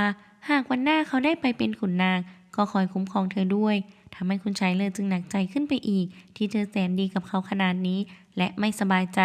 ตกดึกจึงไปหานางเอกที่ห้อง แต่เธอก็ไม่อยู่ซึ่งนางเอกนั้นแอบออกไปอาบน้ำที่ห้องเก็บของตอนกลางคืนแต่ระหว่างทางกลับเจอเพื่อนๆที่กำลังหาของตกอยู่แถวๆนั้นจึงแกล้งปลอมเป็นผีหลอกพวกเขาไล่พวกเขาไปทำให้คุณชายเลิศที่เดินผ่านมาแถวนั้นได้ยินเสียงเขาจึงจะเปิดประตูเข้าไปดูแต่ประตูถูกล็อกเอาไว้เขาจึงแอบส่องดูว่าใครอยู่ข้างในจึงบังเอิญเห็นนางเอกกำลังแต่งตัวอยู่จึงรู้ว่าแท้จริงแล้วเธอเป็นผู้หญิงพอดีกับคุณชายหาญและลูกสมุนเดินผ่านมาตรวจสอบพอดีเพราะได้ยินเหล่าบัณฑิตต่างเล่าลือกันว่าเจอผีเข้าจึงออกมาตรวจสอบคุณชายเลิศจึงส่งสัญญาณให้นางเอกรู้ตัวคุณชายหาญจึงให้เขาเป็นคนไปตรวจสอบดูว่ามีผีอยู่ข้างในจริงๆหรือเปล่าทำให้เขาได้ทีแกล้งพวกนั้นไปจนทุกคนล่าถอยกลับไปเช้าวันต่อมาคุณชายเลิศจึงคิดจะเอาความลับของนางเอกที่เขารู้มาขู่เธอเพื่อให้เธอยอมลาออกด้วยตนเองแต่เมื่อเห็นหน้าเธอเขาก็พูดไม่ออกและเมื่อได้เข้าเรียนวิชาศิลธรรมเขายิ่งไม่อยากทำร้ายเธอด้วยวิธีนี้จนถูกคุณชายหาญติดประกาศข่มขู่ให้ทุกคนในสำนักศึกษารู้ว่ามีสามัญชนปลอมเป็นคนชั้นสูงเพื่อเข้ามาเรียนที่นี่หากเขาไม่รีบหาวิธีไล่นางเอกออกไปก็จะเปิดโปงแน่นอนทำให้เขายิ่งรู้สึกกุ้มใจและกดดันแต่เมื่อนางเอกจัดงานวันเกิดให้เขาลงทุนทำกับข้าวด้วยตนเองอีกทั้งเพื่อนๆยังช่วยกันอีกจึงทำให้เขารู้สึกประทับใจมากจึงตัดสินใจจะปกป้องเธอไม่กลัวคำขู่ของคุณชายหาญอีกต่อไปและตั้งใจจะไม่สนใจภาพลักษณ์จอมปลอมอีกทำให้เมื่อคุณชายหาญรู้เรื่องจึงโกรธมากและจะเปิดโปงเขาให้ไม่มีที่ยืนให้ได้แต่เพราะต้องการให้เขาเข้าร่วมทีมในพิธีแข่งธนูที่กำลังจะมาถึงจึงเก็บเขาเอาไว้ใช้งานก่อนต่อมาจะมีปรากฏการณ์ฝนดาวตกเกิดขึ้นในรอบ100 ปีทำให้เหล่าบัณฑิตทุกคนอยากไปชมมากแต่ไม่มีใครกล้าขออาจารย์นางเอกจึงสะกิดให้พระเอกลุกขึ้นเป็นคนขอจนผอยอมอนุญาตให้ทุกคนหยุดเพื่อไปชมปรากฏการณ์ดาวตกที่จะถึงนี้ซึ่งส่วนมากทุกคนจะไปชมที่หลังเขากันแต่พระเอกกลับอยากไปชมบนเกาะแห่งหนึ่งใกล้ๆที่จะเห็นชัดมากที่สุดจึงชวนนางเอกไปด้วยแต่เธอปฏิเสธเมื่อคุณหนูเล็กรู้เรื่องว่าสำนักศึกษาหยุดให้เหล่าบัณฑิตชมปรากฏการณ์ดาวตกได้และพระเอกจะไปชมดาวที่เกาะเล็กๆแห่งหนึ่งนางจึงได้ขอให้คุณชายเลิศช่วยจัดแจงให้นางไปชมดาวกับพระเอกซึ่งคุณชายเลิศก็ไม่เห็นด้วยและปฏิเสธอย่างแข็งขันนางจึงจะจัดการเองเมื่อคุณชายเลิศกลับหอจึงไปเล่าตำนานดาวตกให้นางเอกฟังว่าหากใครได้ไปดูกับคู่รักและอธิษฐานความปรารถนาจะเป็นจริงทั้งยังว่าน่าเสียดายที่บัณฑิตหลายคนไม่มีคนรักและจับกลุ่มกันดูที่หลังเขาแต่พระเอกนี่สิกลับไปคนเดียวทั้งที่เป็นถึงผู้ชายในอุดมคติที่สาวๆหลายคนอยากได้เป็นสามีทำให้นางเอกฉุกคิดขึ้นมาได้จึงรีบวิ่งไปหาเขาที่ท่าเรือทันทีและบอกว่าเธอเปลี่ยนใจจะไปดูดาวที่เกาะเป็นเพื่อนทำให้เขายิ้มออกมาจากนั้นทั้งสองคนก็เดินทางไปด้วยกันไม่พอเมื่อเรือไปส่งพระเอกกับนางเอกถึงเกาะเขาก็พายเรือกลับทันทีเพราะทำตามคำสั่งของสาวใช้คุณหนูเล็กที่แอบมาติดสินบนไว้ว่าถ้าหากคนขึ้นเรือครบ2 คนก็ให้ออกเดินทางได้ไม่ต้องรับคนเพิ่มและให้กลับทันทีด้วยเมื่อส่งเสร็จทำให้เมื่อคุณหนูเล็กมาถึงท่าเรือจึงขึ้นเรือไม่ทันจึงเสียดายและเสียใจมากที่แผนของตนล่มพอคนพายเรือกลับมาจึงขอให้ไปส่งอีกรอบเขาก็ไม่ไปเพราะพายุกำลังจะมาทำให้พระเอกกับนางเอกได้ชมดาวและอยู่ด้วยกันตามลำพังบนเกาะเมื่อดาวตกนางเอกก็อธิษฐานขอให้เธอได้อยู่กับพระเอกไปตราบจนชั่วฟ้าดินสลายจากนั้นก็ถามเขาว่าเขาขอพรอะไรเขาจึงให้เธอบอกก่อนเธอจึงบอกว่าคำอธิษฐานของเธอเป็นคำขอที่ไม่อาจจะเป็นจริงได้จึงบอกว่าเขาอธิษฐานขอให้คำขอของเธอเป็นจริงทำให้นางเอกยิ้มออกมาด้วยความดีใจเช้าวันต่อมาคนขับเรือก็มารับทั้ง2 คนกลับคุณหนูเล็กที่รอทั้ง2 คนอยู่ทั้งคืนจนอิดโรยจึงต่อว่านางเอกทันทีเมื่อเธอขึ้นเรือมาพร้อมกับเขาทั้งว่าเธอต่ำทรามไร้ยางอายก่อพระเอกเพราะต้องการผลประโยชน์อีกทั้งยังมาทำลายแผนการของนางที่ต้องการไปดูดาวกับพระเอกตามลำพังด้วยนางเอกจึงรีบปฏิเสธว่านางเข้าใจผิดพระเอกจึงรีบช่วยเธอพูดทันทีว่าถึงแม้นางเอกจะไม่ไปกับเขาแต่เขาก็ไม่มีทางจะไปกับนางแน่นอนเพราะมีแต่จะทำให้นางเสียหายทำให้คุณหนูเล็กเสียใจจนจะเป็นลมไปพระเอกจึงรีบอุ้มนางเพื่อพาไปหาหมอนางจึงสั่งห้ามนางเอกตามไปด้วยเด็ดขาดเธอจึงต้องกลับสำนักศึกษาไปคนเดียวเมื่อคุณใจเลิศเห็นท่าทางเหมือนหมาหงอยของเธอจึงเข้าไปทักและถามไถ่ว่าดูดาวเป็นยังไงบ้างนางเอกที่นอยมาเพราะถูกด่าจึงตัดพ้อว่าเธอกับพระเอกช่างฐานะแตกต่างกันนักพูดไปเรื่อยจนคุณชายเลิศจับได้ว่าเธอนั้นแอบชอบพระเอกอยู่แน่ๆการพระเอกเมื่อส่งคุณหนูเล็กหาหมอเรียบร้อยแล้วเขาก็อยู่เฝ้าจนเธอฟื้นขึ้นมาจากนั้นเขาก็เคลียร์กับนางอีกรอบว่าเขาไม่ได้มีใจเชิงชู้สาวกับนางและขอตัวกลับไปทำให้นางเสียใจมากจากนั้นเขาก็รีบกลับหอทันที ซึ่งนางเอกก็แกล้งทำความสะอาดรอเขาอยู่และถามอาการของคุณหนูเล็กกับเขาว่าเป็นยังไงเขาจึงบอกว่านางปลอดภัยแล้วเธออย่าคิดมากก่อนจะถามว่าเรื่องไปดูดาวบนเกาะเธอรู้เรื่องมาก่อนหรือเปล่านางเอกจึงปฏิเสธเธอไม่รู้จริงๆว่าคุณหนูหันจะไปแถมจะรอเขาอยู่ทั้งคืนอีกและรู้สึกน้อยใจที่เขาเชื่อคำพูดของคุณหนูเล็กและมาว่าเธอพระเอกจึงรีบขอโทษหากเขาเข้าใจผิดและขอโทษแทนคุณหนูเล็กด้วยทำให้นางเอกยิ่งรู้สึกน้อยใจมากเพราะคิดว่าเขาปกป้องนางจึงขอโทษที่ตนล้ำเส้นไปต่อไปจะไม่ก้าวไก่เรื่องของเขาอีกทำให้พระเอกงงว่าช่วงนี้เธอเป็นอะไรทำไมถึงได้ดูอ่อนไหวง่ายนักเหมือนผู้หญิงเลยเมื่อถึงวันหยุดอีกรอบเพื่อนๆก็ชวนกันไปสังสรรค์ด้านนอกนางเอกจึงเอาแต่ดื่มเหล้าไม่พูดไม่จาพระเอกชวนคุยเธอก็ไม่คุยด้วยเขาจึงเอาแต่ดื่มจนเมาทำให้เธอต้องลากพาเขากลับด้วยก่อนจะพาไปนั่งพักจากนั้นก็เอามือเขามาจับหน้าตนพร้อมถามว่าเธอเหมือนผู้หญิงไหมเขาจึงตอบว่าเหมือนแต่ถึงแม้เธอจะหน้าสวยเหมือนผู้หญิงแต่ก็ยังเป็นน้องปินของเขาหากใครกล้ามารังแกจะปกป้องเธอเองทำให้นางเอกได้แต่หน้างอและบ่นออกมาด้วยความน้อยใจว่าคนที่คู่ควรกับเขาที่สุดก็คงเป็นคุณหนูเล็กนั่นแหละพระเอกจึงบอกให้เธอเลิกพูดเรื่องนี้ได้แล้วและตั้งใจเรียนเพื่อสอบรับราชการจะได้ช่วยนำความเจริญมาให้บ้านเมืองดีกว่าทำให้เธอจึงคิดจะตัดใจและเลือกเป็นน้องชายของเขาอย่างเงียบๆดีกว่าจากนั้นก็พาเขากลับหอแต่กลับถูกลูกสมุนของคุณชายหาญดักรออยู่หน้าทางเข้าและขวางไม่ให้เข้าไปจนสีพี่ที่ออกไปทำธุระของเขากลับมาเห็นพอดีจึงจัดการเล่นงานพวกนั้นจนสะบักสะบอมจนกระทั่งอาจารย์ลี่มาเห็นจึงนำเรื่องนี้ไปรายงานผอ.ทำให้ผอ.เหนื่อยใจทั้ง3คนจึงถูกตัดสินให้ลงโทษด้วยการโบยโทษฐานที่ออกไปดื่มเหล้าจนเมากลับมาช้าและมีเรื่องต่อยตีกันพระเอกกับศิษย์พี่จึงแย่งกันรับโทษแทนนางเอกเพราะเห็นเธออ่อนแอนอ่อนแอดูบอบบางจึงอดเป็นห่วงไม่ได้ว่าจะรับไม่ไหวแต่เพราะแต่ละคนรับโทษได้สูงสุดแค่30 ทีเท่านั้นเธอจึงต้องรับเองอีก10 ทีคุณชายเลิศจึงเสนอตัวช่วยเธออีกคนอ้างว่าเพื่อตอบแทนที่เธอเคยช่วยจัดงานวันเกิดให้ทำให้ทุกคนโดนโบยกันทั่วหน้าส่วนนางเอกแค่ถูกตีมือเท่านั้นทำให้3 หนุ่มเจ็บระบมกันไปหมดทั่วหน้านางเอกจึงคอยอยู่ดูแลพวกเขาทั้ง3 คนไม่ห่างจนพวกเขาหายดีส่วนเธอก็ล้มป่วยเป็นหวัดไปจนเป็นลมหมดสติไปในห้องเรียนจึงถูกอาจารย์ติงรู้ความลับของเธอทำให้นางเอกกลัวมากจึงรีบขอโทษอาจารย์ทันทีและยอมบอกความจริงทุกอย่างทำให้อาจารย์ติงรู้สึกเห็นใจจึงช่วยเธอปกปิดเรื่องนี้เอาไว้และจะคิดหาวิธีช่วยเธอออกไปจากที่นี่ได้อย่างปลอดภัยให้ได้จากนั้นจึงเขียนใบรับรองแพทย์ขึ้นมาเพื่อให้นางเอกใช้เป็นข้ออ้างในการลาหยุดกับผอ.จากนั้นเขาก็จะช่วยพูดกับอาจารย์หวังซึ่งเป็นราชครูที่อาจารย์หลายคนต่างเคารพและเกรงใจเพื่อขอให้เธอลาออกจากสถานศึกษาได้ก็จะไม่ต้องถูกลบชื่อออกเพราะไม่อย่างนั้นเธอจะต้องเข้าร่วมการแข่งขันยิงธนูที่จะมาถึงนี้ซึ่งอาจารย์หวังจะมาร่วมชมด้วยและหากเธอทำผลงานได้ดีจนอาจารย์หวังประทับใจก็ยากที่จะกลับตัวแล้วจึงอยากให้เธอรีบออกไปก่อนที่วันนั้นจะมาถึงเมื่อวันแข่งขันยิงธนูถูกประกาศออกมาอย่างเป็นทางการเหล่าบัณฑิตจึงจับกลุ่มเพื่อเตรียมตัวฝึกฝนและเข้าร่วมแข่งขันในครั้งนี้เพราะหากกลุ่มไหนชนะจะได้คะแนนคุณธรรมสูงถึง100 คะแนนต่อคนพระเอกจึงตั้งความหวังกับการแข่งในครั้งนี้สูงมากเพราะอยากช่วยนางเอกเพราะคะแนนของเธอถูกหักจนจะไม่เหลือแล้วจึงเข้มงวดกับเธอมากไปหน่อยทำให้นางเอกที่เอาแต่กลุ้มใจเรื่องที่ต้องลาออกจากโรงเรียนจิตใจไม่อยู่กับเนื้อกับตัวจึงเพ้อหงุดหงิดใส่เขาพระเอกจึงรีบตามไปง้อจนถูกลูกสมุนของคุณชายหันแอบเล่นงานผลักไม้ล้มใส่เพราะไม่อยากให้เขาแข่งชนะจนทำให้เส้นเอ็นเขาได้รับบาดเจ็บต้องพักฟื้นนานถึง100 วันแต่พระเอกก็ไม่ยอมแพ้เปลี่ยนมาใช้แขนซ้ายในการฝึกซ้อมแทนจนสามารถยิงธนูได้อย่างแม่นยำเหมือนแขนข้างที่ถนัดไม่พอเขายังพูดปลุกใจให้นางเอกฮึกเหิมต่อสู้อีกรวมทั้งศิษย์พี่เพราะไม่อยากให้เธอยอมแพ้นางเอกจึงตัดสินใจอยู่ต่อและไปบอกกับอาจารย์ติงว่าเธอจะไม่ลาออกจากสำนักศึกษาเด็ดขาดและขอให้เขายอมรับเธอในฐานะเหวินปินด้วยและยกเหตุผลต่างๆนานามาคุยกับเขาจนอาจารย์ใจอ่อนเพราะเห็นความตั้งใจแน่วแน่ของเธอนับจากนั้นเป็นต้นมานางเอกก็ตั้งใจฝึกซ้อมอย่างหนักรวมทั้งฝึกฝนร่างกายให้แข็งแรงเพิ่มขึ้นด้วยจนฝีมือของเธอพัฒนาขึ้นอย่างรวดเร็วในช่วงเวลาที่ทุกคนกำลังฝึกซ้อมยิงธนูกันอยู่นั้นศิษย์พี่ก็แอบตามสืบเบื้องหลังสาเหตุที่พี่ชายของเขาและอาจารย์ถูกสังหารหมู่เมื่อหลาย10 ปีก่อนจนได้รู้ว่าพวกเขาถูกใส่ร้ายจึงโปรยใบปลิวก่อกบฏไปทั่วเมืองจนทางการเริ่มกวดขันเข้มงวดตามจับตัวเขาให้ได้ทันที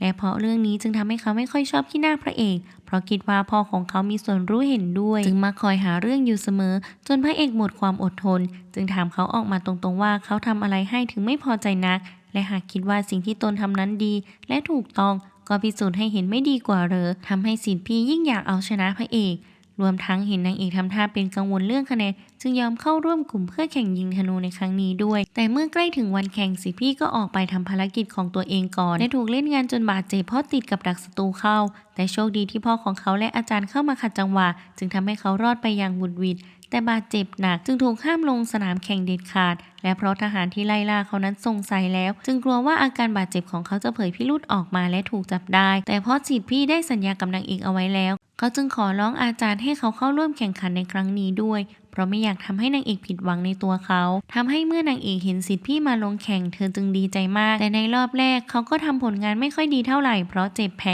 แต่สุดท้ายก็ฮึกเหิมจนสามารถทำคะแนนได้ดีในรอบถัดไปรวมทั้งเพื่อนๆทุกคนด้วยจนสามารถทำให้ทีมเข้าสู่รอบชิงได้ทำให้ทีมของคุณชายหาญเกิดหวั่นใจขึ้นมาลูกทีมของเขาคนหนึ่งจึงเล่นสกปรกเพราะกลัวทีมแพ้เพราะตัวเองเพราะฝีมืออ่อนสุดจึงแอบเล่นตุกติกกับธนูของนางเอกทำให้มือเธอบาดเจ็บพระเอกจึงรีบเข้าไปดูและจะเอาเรื่องนี้ไปรายงานต่ออาจารย์หวังแต่อาจารย์ติงกับผอ.ห้ามเอาไว้ก่อนเพราะผลที่ตามมาร้ายแรงกว่าที่คิดทั้งสำนักศึกษาเสียชื่อเสียงคนที่ก่อเรื่องหมดอนาคตจึงให้เขาใจเย็นๆแล้วค่อยไปจัดการกันภายในทุกคนจึงให้นางเอกถอนตัวแต่นางเอกไม่ยอมเพราะกว่าจะมาถึงวันนี้ทุกคนต่างทุ่มเทกันไปมากมายจึงไม่อยากยอมแพ้ง่ายๆจึงฝืนเล่นต่อและสามารถทำผลงานได้ดีจนสามารถเอาชนะคู่แข่งได้ขาดลอยเมื่อเธอพิสูจน์ตัวเองได้อาจารย์ติงจึงยอมรับเธอให้เธอเรียนต่อไปพร้อมให้เธอระวังตัวให้ดีด้วยและผลการแข่งขันครั้งนี้ก็ทำให้อาจารย์หวังภูมิใจกับเด็กรุ่นใหม่มากจึงมอบคะแนนคุณธรรมให้100คะแนนทุกคนรวมทั้งเงินรางวัล 1,000 เหรียญด้วยทำให้นางเอกดีใจสุดๆส่วนฝั่งคุณชายหาญก็ถูกพ่อดุไปตามๆกันที่ในวันนี้เขาแข่งแพ้ไม่พอยังเล่นสกปรกอีกทำให้พ่อของเขาผิดหวังมากรวมทั้งสั่งห้ามเขาสนใจแม่นางมู่อีกเพราะที่เขาพลาดทำคะแนนไม่ดีในวันนี้ก็เพราะมัวแต่สนใจนางแม้เขาจะบอกว่าแม่นางมู่ได้รับคำเชิญให้มาทำการแสดงการกุศลหลังการแข่งขันจบพ่อก็ไม่เชื่อเพราะอยากให้เขาเป็นทองแผ่นเดียวกันกับชนชั้นสูงเหมือนกันทำให้คุณชายหาญรู้สึกน้อยใจเพราะทำอะไรพ่อก็ไม่เคยพอใจไม่เคยฟังความคิดเห็นของเขาเลยสักครั้งจึงเอาความโมโหไปลงกับลูกสมุนไล่เจ้าคนที่ก่อเรื่องเล่นสกปรกในวันนี้ออกจากแก๊งของเขาไปด้านนางเอกเมื่อเธอรู้ข่าวว่าแม่นางมู่ถูกพ่อของคุณชายหาญไล่ออกจากสนามระหว่างการแข่งขันจึงรีบไปหานางทันทีเพื่อปลอบใจและให้กำลังใจนางอีกทั้งยังกล่าวชื่นชมคุณชายหาญให้นางฟังด้วยว่าแม้เขาจะนิสัยไม่ดีกับคนอื่นแต่เขารักมั่นคงต่อนางมากแม่นางมู่จึงบอกว่าตอนนี้นางมีเรื่องสำคัญอย่างอื่นที่ให้สนใจมากกว่าเรื่องรักใคร่หนุ่มสาวขอให้เรื่องนี้เป็นไปตามธรรมชาติดีกว่าทำให้นางเอกรู้สึกดีใจที่นางปล่อยวางเรื่องของเธอได้หลังจากคุยกับแม่นางมู่เสร็จแล้วนางเอกก็รีบกลับหอลูกสมุนของคุณชายหาญที่ดื่มเหล้าจนเมาแอเพราะเสียใจที่ถูกไล่ออกจากแก๊งจึงเข้ามาต่อว่าและจะเล่นงานเธอจึงสู้กลับแล้วว่าเขาต่างหากที่ทำตัวเองอยากเป็นคนมีเกียรติแต่มักเล่นสกปรกหากเขาอยากให้คนยอมรับอันดับแรกก็ควรเคารพตัวเองก่อนรุ่นพี่อีกคนจะเข้ามาแยกทั้งสองคนออกห่างกันและให้นางเอกกลับห้องและช่วยพูดเตือนสติเพื่อนของเขาไปเช่นกันจากนั้นนางเอกก็รีบไปอาบน้ำทำให้ศิษย์พี่ที่กลับมาซ่อนตัวอยู่ในห้องเก็บของเห็นเข้าจึงรู้สึกสงสัยว่าเธอแอบมาอาบน้ำที่นี่ทำไมแต่โชคดีที่อาจารย์ติงแวะมาเยี่ยมศิษย์พี่ที่แอบมาหลบที่ห้องเก็บของเห็นเธอเข้าซะก่อนจึงแกล้งทำเป็นดุเธอและให้กุญแจเธอไปอาบน้ำที่ห้องน้ำส่วนตัวเมื่อนางเอกออกไปแล้วอาจารย์ติงก็แอบเอายามาให้เขาทาแผลที่บาดเจ็บมาศิษย์พี่จึงบอกว่าที่เขาพลาดท่าเมื่อวานก็เพราะได้รับกระดาษแผ่นหนึ่งมาจึงคิดว่าเป็นของอาจารย์ติงแต่อาจารย์ปฏิเสธว่าไม่ใช่ของตนและคิดว่าน่าจะมีคนรู้สถานะที่แท้จริงของเขาแล้วเป็นแน่จึงรู้สึกเป็นกังวลจึงสั่งห้ามเขาทำอะไรบุ่มบามอีกเช้าวันต่อมาอาจารย์ติงเรียกนางเอกไปพบเพื่อบอกว่าตอนนี้อาจารย์หวังสนใจในตัวเธอมากจนให้สืบเรื่องชาติกำเนิดของเธอแล้วจึงกลัวความลับเธอจะแตกจึงอยากให้เธอออกจากสำนักไปเพราะหากถูกจับได้ขึ้นมาโทษจะใหญ่หลวงนักข้อหาหลอกลวงเบื้องสูงเลยทีเดียวเมื่อถึงวันหยุดที่จะมาถึงนี้เมื่อเธอกลับไปเยี่ยมครอบครัวก็อย่าได้กลับมาอีกเลยส่วนเรื่องต่อจากนั้นเขาจะเป็นคนจัดการให้ทำให้นางเอกรู้สึกเศร้าใจที่จะต้องจากเพื่อนๆไปจริงๆเมื่อกลับมาหอเธอก็เห็นพระเอกกับคุณชายเลิศอยู่ด้วยกันจึงถามว่าพวกเขาทำอะไรกันอยู่คุณชายเลิศจึงบอกว่าเขาให้พระเอกเขียนตัวอักษรให้นางเอกจึงว่าคงจะเอาไปขายอีกละสิท่าจากนั้นทั้ง3คนก็เดินกลับห้องไปด้วยกันและเจอศิษย์พี่นั่งคอยอยู่ด้านในทำให้นางเอกดีใจมากที่ในที่สุดเขาก็กลับมาหลังจากหายหน้าไปหลายวันหลังแข่งยิงธนูเสร็จจากนั้นเขาก็ชวนทุกคนไปดื่มฉลองชัยชนะด้วยกัน ระหว่างทางพวกเขาก็เห็นเหล่าชาวบ้านหลายคนถูกจับตัวไปทำงานใช้หนี้ทำให้พวกเขารู้สึกทุกข์ใจและอยากพัฒนาบ้านเมืองให้ดีขึ้นการฉลองในวันนี้จึงไม่คึกคืนเท่าที่ควร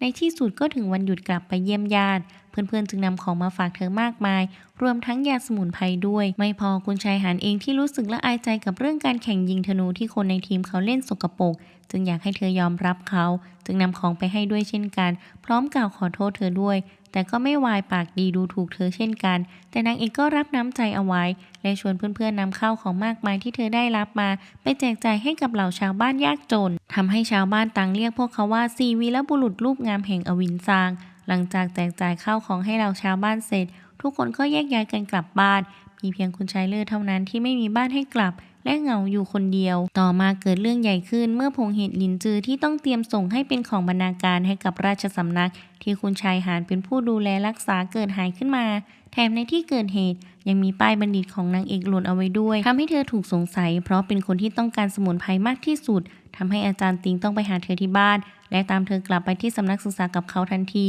เพราะกลัวว่าสำนักจะส่งคนมาตามเธอและรู้ความจริงทั้งหมดว่าเธอเป็นผู้หญิงเรื่องจะยิ่งยุ่งยากพร้อมถามเธอด้วยว่าทำไมป้ายบัณฑิตถึงได้ทำหายเธอจึงบอกว่าเพราะทำตามคำสั่งของเขาตั้งใจจะไม่กลับไปอีกจึงเอาป้ายวางไว้ในห้องเพื่อคืนไว้แต่ไม่คิดว่าจะถูกนำไปใช้ในทางที่ไม่ดีทำให้เธอถูกใส่ร้ายเมื่อกลับไปถึงสำนักนางเอกก็ถูกสอบสวนอย่างหนักแต่โชคดีที่พระเอกสิทธิพี่และคุณชายเลิศที่รู้ข่าวก็รีบมาหาเธอเพื่อช่วยเธอทันที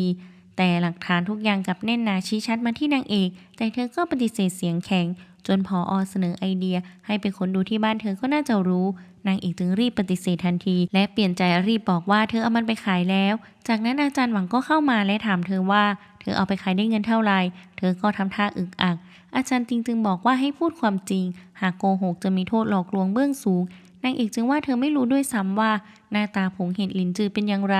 ที่ปฏิเสธไม่ให้ไปบ้านเพราะกลัวแม่จะเป็นกังวลทำให้อาจารย์หวังชื่นชมว่าช่างกตัญญูยิ่งนักก่อนจะถามกับคุณชายหาญในฐานะหัวหน้าบัณฑิตเขาจะจัดการเรื่องนี้ยังไงเขาจึงบอกว่าควรส่งมอบให้ศาลเป็นคนตรวจสอบแต่อาจารย์หวังไม่เห็นด้วยเพราะหากคนภายนอกรู้เรื่องก็จะทำให้สำนักเสียชื่อเสียงว่ามีบัณฑิตเป็นขโมยหรือไม่งั้นก็มีคนใส่ร้ายกุเรื่องขึ้นมาใส่ร้ายเพื่อนบัณฑิตด้วยกันเองจึงอยากให้จัดการภายในจึงสั่งให้ทุกคนทั้งสองฝ่ายไปสืบหาความจริงมาให้ได้หากนางเอกเป็นผู้บริสุทธิ์ก็ต้องล้างมลทินให้ตนเองได้และหากเธอผิดจริงอีกฝั่งก็ต้องมีหลักฐานมายืนยันชัดเจนกว่านี้และต้องไขคดีให้ได้ก่อนเปิดเรียนหากไม่สำเร็จนางเอกก็ต้องถูกขับไล่ออกจากสำนักไปเพราะถือว่าไม่สามารถยืนยันความบริสุทธิ์ของตนได้ทุกคนจึงรีบแยกย้ายกันไปหาเบาะแสทันทีแต่พวกเขาก็ไม่พบเบาะแสใดๆเลยจนกระทั่งคุณชายเลิศตามซื้อกลับมาได้ห่อหนึ่งซึ่งถูกนำไปขายในตลาดมืดแต่เพราะไม่มีใครเคยเห็นว่ามันมีกี่ห่อจึงต้องตามสืบต่อไปทำให้ลูกสมุนของคุณชายหันร้อนใจมากเพราะเขาก็คือหนึ่งในขโมยเพราะร้อนเงินอยากได้เงินไปช่วยพ่อที่กำลังป่วยจึงแอบไปขโมยของซึ่งเดิมทีผงเห็ดลินจือมี6ห่อแต่วันที่เขาแอบไปขโมยเหลืออยู่เพียงแค่ห่อเดียวจึงคิดว่าหรือนางเอกจะขโมยพวกที่เหลือไปจึงแอบเข้าไปที่หอพักตอนที่เธอกับเพื่อนๆกลับไปแล้วเมื่อเห็นป้ายบัณฑิตเธอวางอยู่ในห้องจึงแอบหยิบมาเพื่อใส่ร้ายหวังช่วยคุณชายหันกำจัดเธอไปด้วยทำให้คุณชายหันเมื่อรู้ความจริงจึงโกรธมากที่มีลูกสมุนโง่อย่างหมอนี่มักทำอะไรไม่คิดแทนเขาตลอดจนเขาเดือดร้อนหลายครั้งแต่ในเมื่อเรื่องมาถึงขนาดนี้แล้วจึงต้องเดินหน้าต่อเท่านั้นส่วนฝั่งนางเอกทุกคนก็แยกย้ายกันตามหาเบาะแสคนร้ายตัวจริงต่อจึงไปขอผู้บัญชาการตรวจการให้ช่วยแต่กลับถูกคุณชายหันขอให้ขัดขวางการทำงานของพวกเขาจึงพาคนไปบุกจับเหล่าชาวบ้านที่ออกมาตั้งแผงลอยแบบผิดกฎหมายเพื่อให้คนร้ายตัวจริงที่อาจนำของมาขายไม่กล้าโผล่มาทำให้พวกเขารู้สึกผิดมากที่ทำให้ชาวบ้านเดือดร้อนแถมยังช่วยอะไรไม่ได้อีกแต่โชคดีที่สิทธิพี่สังเกตเห็นชายคนหนึ่งทำตัวลับๆล่อๆได้ทันจึงสเก็ตภาพชายคนนั้นออกมาและให้ทุกคนช่วยกันตามหาถามจากเราชาวบ้านไปเรื่อยๆจนพบเบาะแสว่าเขาอาศัยอยู่หลังเขาในป่ากับน้องๆอีกหลายคนเมื่อถูกไต่สวนเขาก็ยอมรับสารภาพว่าเป็นคนแอบเข้าไปขโมยผงเห็ดหลินจือจริงเพราะต้องการนำเงินมาซื้อโลงศพให้ผู้เป็นแม่ที่ล่วงลับไปทำให้ทุกคนได้ฟังก็รู้สึกเศร้าใจนางเอกจึงตัดสินใจจะไม่เอาความกับเขาเพราะสงสารน้องเล็กๆของเขาที่เหลือจะไม่มีพี่คอยดูแลทำให้พระเอกไม่พอใจมากที่เธอยอมทำลายอนาคตตนเองเพราะความสงสารเพราะไม่ว่าจะจนหรือรวยหากทำผิดก็ต้องได้รับผิดสิทธิพี่ใหญ่จึงอาสาจะรับผิดแทนแต่นางเอกปฏิเสธ และขอให้ทุกคนยอมรับการตัดสินใจของเธอพระเอกจึงรู้สึกน้อยใจที่เธอไม่เชื่อใจเขาจึงเดินหนีไปเมื่อวันตัดสินมาถึงนางเอกจึงยอมรับผิดว่าเธอคือขโมยเองยอมถูกไล่ออกและยอมถูกส่งตัวให้ทางการไต่สวนก่อนพระเอกจะพาอามูคนร้ายตัวจริงเข้ามายังห้องพิจารณาโทษเพื่อให้เขามาสารภาพความจริงทุกอย่างด้วยตนเองเพราะก่อนหน้านี้เขาได้ไปเกลี้ยกล่อมและเล่าถึงเหตุผลที่นางเอกทำลงไปเพื่อยอมรับผิดแทนให้เขาฟังทำให้อามูอยากเป็นแบบอย่างที่ดีแก่น้องๆว่าควรซื่อตรงทำผิดก็ต้องยอมรับผิดอย่างกล้าหาญทำให้นางเอกพ้นมนทินในครั้งนี้และเพื่อไม่ให้อามูถูกส่งตัวให้ทางการอาจารย์หวังจึงสั่งให้ฝั่งนางเอกตามสืบหาเบาะแสของผงเห็ดลินจือต่อหากหากลับมาได้ก็จะไม่ลงโทษอามูส่วนคุณชายหานเพราะตัดสินอย่างไม่เป็นกลางไม่พิจารณาตรวจสอบข้อเท็จจริงให้ถี่ถ้วนทำให้เพื่อนถูกใส่ร้ายจนตกที่นั่งลำบากเป็นถึงหัวหน้าบัณฑิตแต่กลับไม่มีความเที่ยงธรรมจึงถูกหักคะแนนคุณธรรมรวมทั้งถูกอาจารย์ต่อว่าหากต่อไปได้รับราชการจะเป็นขุนนางที่ดีได้ยังไงทำให้เขาถึงกับพูดไม่ออกหลังจบการพิจารณาคดีพระเอกก็ยังไม่ยอมกลับห้องทำให้นางเอกรู้สึกผิดจึงชวนสิทธิพี่และคุณชายเลอไปทำอาหารเพื่อเป็นการขอโทษเขาที่ไม่เชื่อการตัดสินใจของเขาก่อนหน้านี้เมื่อพระเอกกลับเข้าห้องไปเห็นอาหารจัดเต็มอยู่บนโต๊ะจึงเดินมาปิดประตูเอาไว้ทำให้คุณชายเลอคิดว่าหรือเขาจะขังทุกคนไว้ข้างนอกทำให้สิทธิพี่ไม่พอใจจึงรีบปลุกเข้าไปทันทีคนอื่นๆจึงรีบตามไปซึ่งเป็นแผนของพระเอกที่อยากให้ทุกคนเข้ามาข้างในเพื่อกินข้าวด้วยกันต่างหากเช้าวันต่อมาสิทธิพี่พานางเอกบุกไปยังรังโจรเพราะได้เบาะแสของคนรับซื้อผงเห็ดลินจือมาแล้วจึงพาเธอล่วงหน้าไปก่อนโดยให้พระเอกกับคุณชายเลิศไปขอกำลังจากทางการมาช่วยจับเมื่อเกิดการปะทะกันเขาจึงให้เธอหนีไปก่อนแต่นางเอกถูกคนร้ายไล่ล่าไม่ลดละจนทำให้เธอพลัดตกลงไปในน้ำสิทธิพี่จึงรีบกระโดดลงตามไปช่วยแต่เธอสลบไปแล้วจึงจะทำ CPR เพื่อให้เธอฟื้นขึ้นมาจึงทำให้เขารู้ว่าเธอคือผู้หญิงจึงเลิกทำ CPR และรีบปลุกให้เธอฟื้นนางเอกจึงสำลักน้ำออกมาและตื่นและนับจากนั้นเป็นต้นมาสิทธิพี่ก็เริ่มปกป้องนางเอกอย่างออกนอกหน้าพยายามให้เธอกับพระเอกอยู่ให้ห่างๆกันไม่ให้ใกล้ชิดกันมากจนเกินไปจนคุณชายเลิศจับพิรุธได้ว่าเขาคงรู้ว่านางเอกเป็นผู้หญิงแล้วแน่เพราะตั้งแต่เขาช่วยเธอตอนตกน้ำมาท่าทีที่เขามีต่อเธอก็แปลกไปทันทีจึงเลือกเข้าไปคุยกับเขาตรงๆว่าพฤติกรรมของเขามันจงแจ้งเกินไปควรจะทำตัวให้เป็นปกติเพื่อที่บัณฑิตคนอื่นจะได้ไม่ให้ความสนใจมากเกินไปจนเกิดความสงสัยนางเอกจะลำบากเอาได้เพราะที่ผ่านมาเธอก็วางตัวได้ดีมาตลอดแล้วทำให้สิทธิพี่จึงยอมคอยดูเธออยู่ห่างๆไม่ทำตัวเวอร์เกินไปอีกในที่สุดทุกคนก็รู้ว่าผงเห็ดลินจือตอนนี้อยู่ในมือเท่าแก่กู้ต้าเฉาพ่อค้ารายใหญ่คนหนึ่งซึ่งคือเจ้าหนี้เก่าแม่นางเอกเมื่อเขาจัดงานเลี้ยงต้อนรับเหล่าพ่อค้าขึ้นทุกคนจึงแฝงตัวเข้าไปในงานเลี้ยงเขาเพื่อตามหาผงเห็ดลินจือกลับคืนมาโดยให้พระเอกเป็นคนไปหาที่ซ่อนของมันแต่ความจริงแล้วมันเป็นแผนการของเฒ่าแก่กับผู้บัญชาการทหารที่อยากจะจับแก๊งนางเอกหลอกให้มาติดกับทำให้พระเอกเกือบถูกจับได้แต่สิทธิพี่ช่วยเล่นงานทหารบางส่วนเอาไว้ได้รวมทั้งนางเอกก็ปลอมตัวเป็นนางรำและพาเขาไปซ่อนตัวทำให้เมื่อเขาเห็นเธอแต่งตัวเป็นหญิงสาวจึงตกตะลึงในความสวยของเธอมากเมื่อล่อทหารออกมาได้แล้วทั้งสองคนก็ค้นโกดังเก็บสินค้าต่อจนหาผงเห็ดลินจือที่หายไปจนพบแต่ถูกพวกทหารมาดักล้อมเอาไว้ได้อีกสิทธิพี่จึงรีบเข้ามาช่วยและให้พระเอกรีบหนีไป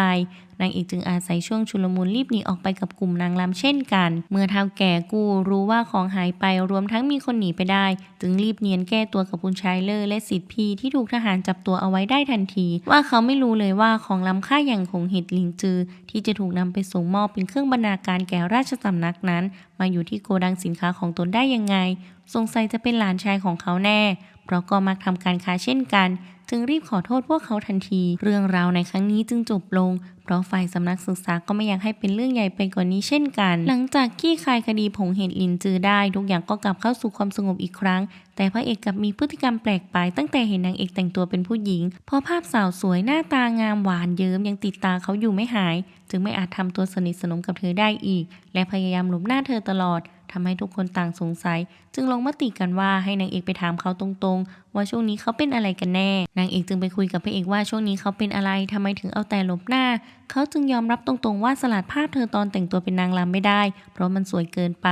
ก่อนจะถามเรื่องพี่สาวฝาแฝดที่เธอเคยเล่าให้เขาฟังพร้อมกับขอให้เธอจับคู่กับพี่สาวของเธอให้ทำให้นางเอกตกใจมาก จึงว่าเขามันไอ้คนเจ้าชู้ที่คิดจะใช้พี่สาวของเธอมาเป็นยารักษาโรคทางใจทำให้เธอโกรธเขามากจึงออกไปบอกกับรุ่นพี่ทั้งสองคนว่าช่วงนี้พระเอกป่วยเป็นโรคเพ้อฝันไร้ทางรักษาจนกระทั่งนางเอกถูกคนลักพาตัวไปเพราะเธอได้ยึดสมุดบัญชีลับของเฒ่าแก่กู้มาด้วยแต่เพราะในสมุดบัญชีมีชื่อของพ่อพระเอกอยู่ด้วยเธอจึงไม่กล้าบอกพระเอกให้รู้เรื่องนี้เมื่อผู้บัญชาการหารรู้ว่าสมุดบัญชีที่เกี่ยวกับการทุจริตช่อโกงซึ่งเขามีส่วนด้วยหายไปจึงสั่งให้คุณชายหานจับตาดูพระเอกเอาไว้และหากเจอบัญชีนั่นก็ให้แย่งกลับมาให้ได้แต่เมื่อส่งคนสอดแนมพระเอกหลายวันก็ไม่พบความผิดปกติอะไรว่าสมุดบัญชีจะอยู่กับเขาแต่นางเอกกลับมีพิรุธชอบไปค้นข้อมูลรายชื่อเกี่ยวกับขุนนางในแคว้นอินคุณชายหานจึงรู้ว่าสมุดบัญชีอยู่ที่เธอแน่นอนจึงไปหาเรื่องนางเอกถึงหอสมุดบังคับให้เธอมอบสมุดบัญชีคืนให้กับเขาแต่อาจารย์ลี่เข้ามาหยุดเหตุการณ์เอาไว้ได้ก่อน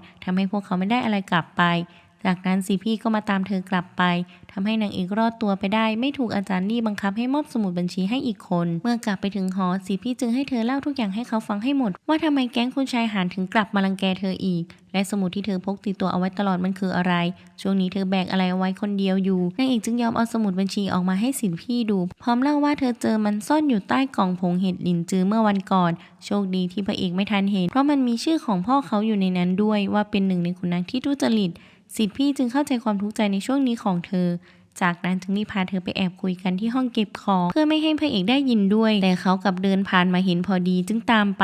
จึงได้ยินเรื่องทั้งหมดว่าพ่อของตนมีรายชื่อเป็นขุนนางทุจริตอยู่ในสมุดบัญชีของเฒ่าแก่กูซึ่งสิทธิพี่อยากให้นางเอกส่งมอบให้กับอาจารย์หวังแต่เธอปฏิเสธเพราะไม่เชื่อว่าพ่อพระเอกจะเป็นคนไม่ดีจึงอยากตรวจสอบให้แน่ชัดก่อนเพราะบางทีอาจจะถูกใส่ร้ายก็ได้สิทธิพี่จึงเล่าความคับแค้นใจที่เขาเก็บมาตลอด10 กว่าปีให้เธอฟังว่าเมื่อก่อนพี่ชายแท้ๆของเขาได้ติดตามอาจารย์คนหนึ่งเพราะชอบในอุดมการณ์ของเขามากแต่ต่อมาไม่นานพ่อพระเอกก็ไปบังคับพ่อของเขาให้ตัดขาดความเป็นพ่อลูกกับพี่ชายตนและหลังจากนั้นไม่นานก็เกิดเหตุการณ์โศกนาฏกรรมขึ้นเมื่อพี่เขาและอาจารย์รวมทั้งศิษย์อีกหลายคนที่มีอุดมการณ์เดียวกันหวังจะเปลี่ยนแปลงระบบการศึกษาของแคว้นถูกกล่าวหาว่าเป็นกบฏจึงถูกตัดสินโทษประหารทั้งหมดทำให้แม่ของเขาเสียใจมากจนตอมใจและล้มป่วยลงจนจากไปในที่สุดอีกคนทำให้เขาคับแค้นใจมาตั้งแต่ตอนนั้นจึงสืบหาเบื้องหลังของเรื่องนี้เปิดเผยความจริงทวงความยุติธรรมให้กับพี่ชายให้ได้เพราะไม่เชื่อว่าเขาจะก่อกบฏจริงๆทำให้นางเอกได้ฟังก็รู้สึกเศร้าใจจึงเข้าใจว่าทำไมเขาถึงไม่ค่อยชอบขี้หน้าพระเอกเธอจึงบอกกับเขาว่าทั้งเขาและพระเอกล้วนเป็นสหายของเธอแต่เธอจะไม่ลำเอียงเข้าข้างใครแน่นอนแต่เธอคิดว่าสมุดบัญชีมันมีปัญหาอยู่จริงๆจึงอยากจะตรวจสอบก่อนแล้วค่อยส่งมอบให้กับอาจารย์หวังต่อไปสิทธิพี่จึงตกลงทำให้พระเอกที่แอบฟังอยู่จึงรู้เรื่องทุกอย่างด้วยเช่นกันวันต่อมาจึงลากลับบ้านเพื่อไปถามพ่อให้รู้เรื่องซึ่งพ่อเขาก็ยอมรับตรงๆว่าตนไม่เคยติดสินบนทุจริตช่อฉนราษฎรแน่นอนซึ่งพระเอกก็เชื่อพ่อของตนแต่ก็ไม่รู้จะทำยังไงเพื่อแก้ข่าวลือให้พ่อของเขาจึงแนะนำให้สืบหาความจริงให้กระจ่างซึ่งเป็นวิธีที่จะแก้ปัญหาได้ดีที่สุดพระเอกจึงจะกลับไปสืบความจริงเรื่องนี้ให้ได้เพื่อทวงความยุติธรรมให้พ่อของตนเองจึงไปบอกกับนางเอกและสิทธิพี่เรื่องสมุดบัญชีว่าเขารู้เรื่องทุกอย่างแล้วพร้อมบอกกับทุกคนว่าพ่อของเขาถูกใส่ร้ายแน่นอนสิทธิพี่จึงว่าเขาแก้ตัวแทนพ่อส่วนนางเอกแม้จะบอกว่าเข้าใจความรู้สึกของเขาแต่ก็ไม่สามารถพูดได้เต็มปากว่าเชื่อว่าพ่อของเขาบริสุทธิ์จึงทำให้พระเอกทั้งโกรธและน้อยใจจึงรีบเดินหนีไปทันทีต่อมาคุณชายหานปลอมลายมืออาจารย์ติงเรียกนางเอกไปให้ไปพบเป็นการส่วนตัวเพื่อจะชิงสมุดบัญชีกับเธอเมื่อคุณชายเลิกกับสิทธิพี่รู้ว่าเธอถูกหลอกให้ไปวัดนอกเมืองตามลำพังจึงรีบตามไปช่วยแต่มีคนร้ายโม่งนำบุกเข้ามาแย่งสมุดบัญชีไปแต่สิทธิพี่ก็สู้กับคนร้ายได้อย่างสูสีจนทำให้คนร้ายได้รับบาดเจ็บและล่าถอยไปสิทธิพี่จึงรีบตามไปทำให้คุณชายหานมีโอกาสเรียกพวกอันธพาลที่เขาจ้างมาเล่นงานนางเอกกับคุณชายเลอและชิงสมุดบัญชีไปได้เมื่อทุกคนกลับไปหอเพื่อนๆที่รู้เรื่องก็ไม่พอใจมากจึงเรียกร้องให้ปลดคุณชายหานออกจากตำแหน่งหัวหน้าบัณฑิตเพราะมีพฤติกรรมไม่เหมาะสมชอบใช้อำนาจข่มขู่รังแกบัณฑิตคนอื่นๆเหล่าอาจารย์จึงเปิดให้มีการประชุมโต้วาทีกันอีกครั้งขึ้นซึ่งในครั้งนี้คุณชายเลออยู่ฝ่ายตรงข้ามกับคุณชายหานเพราะเป็นคู่กรณีกันคุณชายหานจึงเปลี่ยนประเด็นเปิดโปงคุณชายเลอว่าเป็นผู้ดีจอมปลอมจ่ายเงินไปมากมายเพื่อซื้อฐานะให้ตัวเองได้เป็นคนชั้นสูงแท้จริงเป็นแค่สามัญชนคนหนึ่งเท่านั้นอีกทั้งยังทำการค้ามากมายที่ผิดกฎต่อสำนักที่สำคัญไปกว่านั้นเขายังเป็นบุตรนอกสมรสที่สำนักศึกษาเขียนกฎเอาไว้ชัดเจนว่าไม่มีสิทธิ์เข้ามาเล่าเรียนจนทำให้คุณชายเลอเป็นฝ่ายเสียเปรียบอาจารย์จึงให้หยุดการประชุมอภิปรายเอาไว้ก่อนและค่อยเปิดประชุมกันใหม่อีกรอบคุ คุณชายหานจึงใช้โอกาสนี้ติดประกาศเปิดโปงคุณชายเลิศไปทั่วเพื่อให้เขาอับอายทำให้ผอ.รู้สึกกุ้มใจมากเพราะคุณชายเลิศถือว่าเป็นบัณฑิตน้ำดีคนหนึ่งเลยทีเดียวจึงเสียดายหากจะไล่เขาออกแต่เขาก็ทำผิดร้ายแรงจริงๆอาจารย์หวังจึงแนะนำให้เหล่าอาจารย์ใจเย็นๆกันก่อนเพื่อดูว่าสี่อัจฉริยะแห่งอวินสร้างจะแก้ปัญหาเรื่องนี้ยังไงแล้วค่อยว่ากันอีกทีเมื่อถึงการประชุมอภิปรายรอบ2คุณชายหานก็ข่มขู่บัณฑิตคนอื่นๆเพื่อให้อยู่ฝั่งของตนเพราะอยากให้คุณชายเล่อแพ้ทำให้ฝ่ายของเขามีคนสนับสนุนอยู่แค่ไม่กี่คนเท่านั้นคุณชายเล่อจึงคิดว่าตนคงแพ้แล้วจึงกล่าวลากับทุกคนเพื่อออกจากสำนักศิษย์พี่กับพระเอกจึงล้างเขาเอาไว้ก่อนอาจารย์หวังจึงบอกว่าหากบัณฑิตเกิน 80% ยอมให้อภัยคุณชายเล่อกับสิ่งที่เขาทำก่อนหน้านี้ก็จะอนุญาตให้เขาเรียนต่อไปจนจบพระเอกจึงเป็นคนเปิดอภิปรายเป็นคนแรกถึงความดีที่คุณชายเล่อเคยทำและมีตามด้วยนางเอกและจบด้วยการยอมรับความจริงของคุณชายเล่อจนทำให้เราบัณฑิตชื่นชมที่เขามีความกล้าหาญยอมรับผิดพร้อมแก้ไขและเผชิญหน้ากับความจริงทำให้เขาได้รับการโหวตให้อยู่ต่อเขาจึงขอบคุณทุกๆคนที่ให้โอกาสมองที่ความสามารถของเขาจริงๆมากกว่าฐานะทางสังคมเมื่อเรื่องของคุณชายเล่อได้รับการคลี่คลายแล้วศิษย์พี่ก็ทวงความยุติธรรมต่อทันทีโดยการรายงานว่าคุณชายหานใช้อำนาจในการเป็นหัวหน้าบัณฑิตของตนข่มเหงรังแกผู้อื่นจึงอยากให้พิจารณาลงโทษเขาแต่คุณชายหานก็ปฏิเสธเสียงแข็งว่าไม่เคยทำลินปิงเซิงลูกสมุนของเขาจึงออกมายอมรับผิดแทนว่าเขาเองคือคนที่ทำเรื่องทุกอย่างลงไปสร้างข่าวลือกันแกล้งและรังแกผู้อื่นทำคันธนูของนางเอกให้เสียหายจนเธอได้รับบาดเจ็บรวมทั้งยังเป็นคนขโมยพงเห็ดลินจืออีกห่อหนึ่งด้วยอาจารย์หวังจึงให้สีวีรบุรุษเป็นคนตัดสินใจในครั้งนี้นางเอกจึงยกให้คุณชายเลิศเป็นคนตัดสินใจเขาจึงขอให้เพื่อนๆให้โอกาสลินปิงซึนเช่นกันเพื่อจะได้โอกาสปรับปรุงตัวใหม่เหมือนเช่นตนเองทุกคนจึงเห็นด้วยและชื่นชมในการตัดสินใจของเขาในครั้งนี้เมื่อการประชุมจบลงลินปิงเซิงก็บอกกับคุณชายหานว่าที่เขาทำลงไปในวันนี้ก็เพื่อปกป้องหัวหน้าที่ก่อนหน้านี้คอยดูแลเขามาตลอดจึงอยากตอบแทนคืนและคืนเงินที่เขาเคยมอบให้ด้วยจากนี้ไปขอไม่ติดตามเขาอีกขอมีศักดิ์ศรีทำอะไรตามที่ตัวเองต้องการทำให้สมาชิกที่เหลือในแก๊งของเขาก็ขอลาออกด้วยเช่นกันเพราะครั้งนี้เขาทำเกินไปจริงๆทำให้สุดท้ายเขาก็ไม่เหลือเพื่อนสักคนจึงหนีกลับไปอยู่บ้านสักพักเพื่อเยียวยาตัวเองหลังจากผ่านเรื่องราวยุ่งยากในครั้งนี้ไปได้พระเอกก็กลับมาหวั่นไหวกับนางเอกอีกครั้งเมื่อได้ใกล้ชิดเธอคุณชายเล่อเห็นก็อดรู้สึกสงสารไม่ได้เพราะพระเอกยังไม่เข้าใจตนเองและกำลังคิดว่าตนเองหลงรักผู้ชายจึงได้ให้คำแนะนำเขาไปว่าหากอยากรู้ว่าความรู้สึกระหว่างชายหญิงกับพี่น้องต่างกันอย่างไร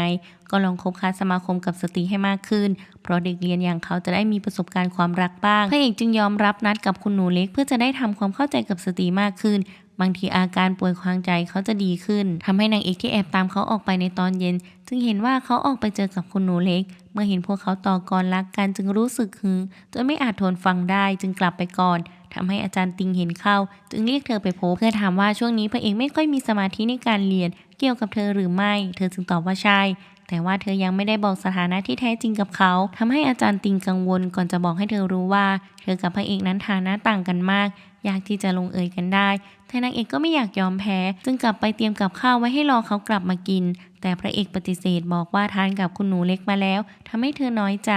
นับจากวันนั้นทั้งสองคนก็มึนตึงใส่กันอีกเพราะเขาไม่อยากอยู่ใกล้เธอจนเกิดอาการหวั่นไหวขึ้นมาอีกทำให้นางเอกหัวเสียขึ้นไปใหญ่ศิษย์พี่จึงพลอยสิงไปด้วยเมื่อเห็นพวกเขามักมีท่าทีพ่อแง่แม่งอนใส่กันจึงต้องออกไปฝึกวรยุทธ์กลางคืนอยู่บ่อยๆต่อมาสำนักศึกษาได้จัดงานต้อนรับญาติขึ้นเพื่อให้ครอบครัวของบัณฑิตมาเยี่ยมบุตรหลานได้คุณหนูเล็กจึงมาเยี่ยมพระเอกส่วนแม่นางมู่ก็มาเยี่ยมนางเอกเช่นกันทำให้นางเอกยิ่งหึงจนเก็บอาการไม่อยู่พูดประชดพระเอกไปหลายดอกจนทำให้งานกร่อยทุกคนขอตัวกลับไปหมดนางเอกจึงต้องนั่งดื่มคนเดียวศิษย์พี่จึงมาดื่มเป็นเพื่อนจนเธอเมาสลบไปเขาจึงแบกไปส่งที่ห้องและจะมอบปิ่นปักผมที่เขาซื้อมาให้เพื่อเป็นของขวัญให้เธอแต่เธอกลับละมือหาแต่พระเอกตลอดทำให้เขารู้สึกน้อยใจ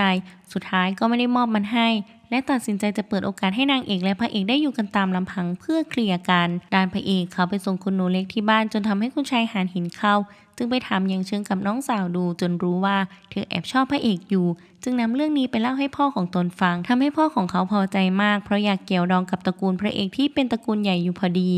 วันต่อมาจึงนำสินสอดของฝั่งตนไปมอบให้กับพ่อพระเอกถึงบ้านทำให้พ่อพระเอกถึงกับตกใจเพราะไม่เคยรู้เรื่องมาก่อนว่าลูกชายจะมีคนรักพระเอกจึงถูกเรียกตัวกลับบ้านเพื่อถามถึงความสัมพันธ์ระหว่างเขาและคุณหนูเล็กเขาจึงเล่าความดีของนางให้พ่อฟังและตัดสินใจจะทำตามที่ผู้ใหญ่ต้องการ จากนั้นก็กลับไปบอกเรื่องนี้ให้อาจารย์ติงรู้ทำให้นางเอกบังเอิญผ่านไปได้ยินพอดีจึงรู้สึกเสียใจมากจึงไปฝึกยิงธนูเพื่อระบายอารมณ์คุณชายเลอร์ผู้รู้ผู้เห็นและเข้าใจสถานการณ์ทุกอย่างจึงมาบอกให้นางเอกรู้ว่าพระเอกจะย้ายออกจากสำนักศึกษาเพื่อกลับไปศึกษาที่บ้านและที่เหตุการณ์มันเป็นแบบนี้ก็เพราะเธอหากเธอตรงไปตรงมาเขาก็คงไม่ดึงคุณหนูเล็กเข้ามาเกี่ยวข้องจึงอยากให้ไปปรับความเข้าใจกับพระเอกก่อนที่จะสายไปนางเอกจึงรีบไปหาพระเอกที่ห้องเพื่อถามว่าเขาจะกลับมาเรียนอีกไหมเขาจึงบอกว่าหลังเสร็จพิธีสมรสอาจจะกลับมาทำให้เธอตัดสินใจจะบอกความจริงกับเขาไปเพราะไม่อยากเสียเขาให้ผู้หญิงคนอื่นบอกว่าเธอไม่ใช่น้องปินของเขาเธอคือแต่อาจารย์ติงเข้ามาขัดจังหวะซะก่อนและเรียกเธอออกไปข้างนอกเพื่อเตือนสติให้เธอรู้ว่ากำลังจะทำผิดร้ายแรง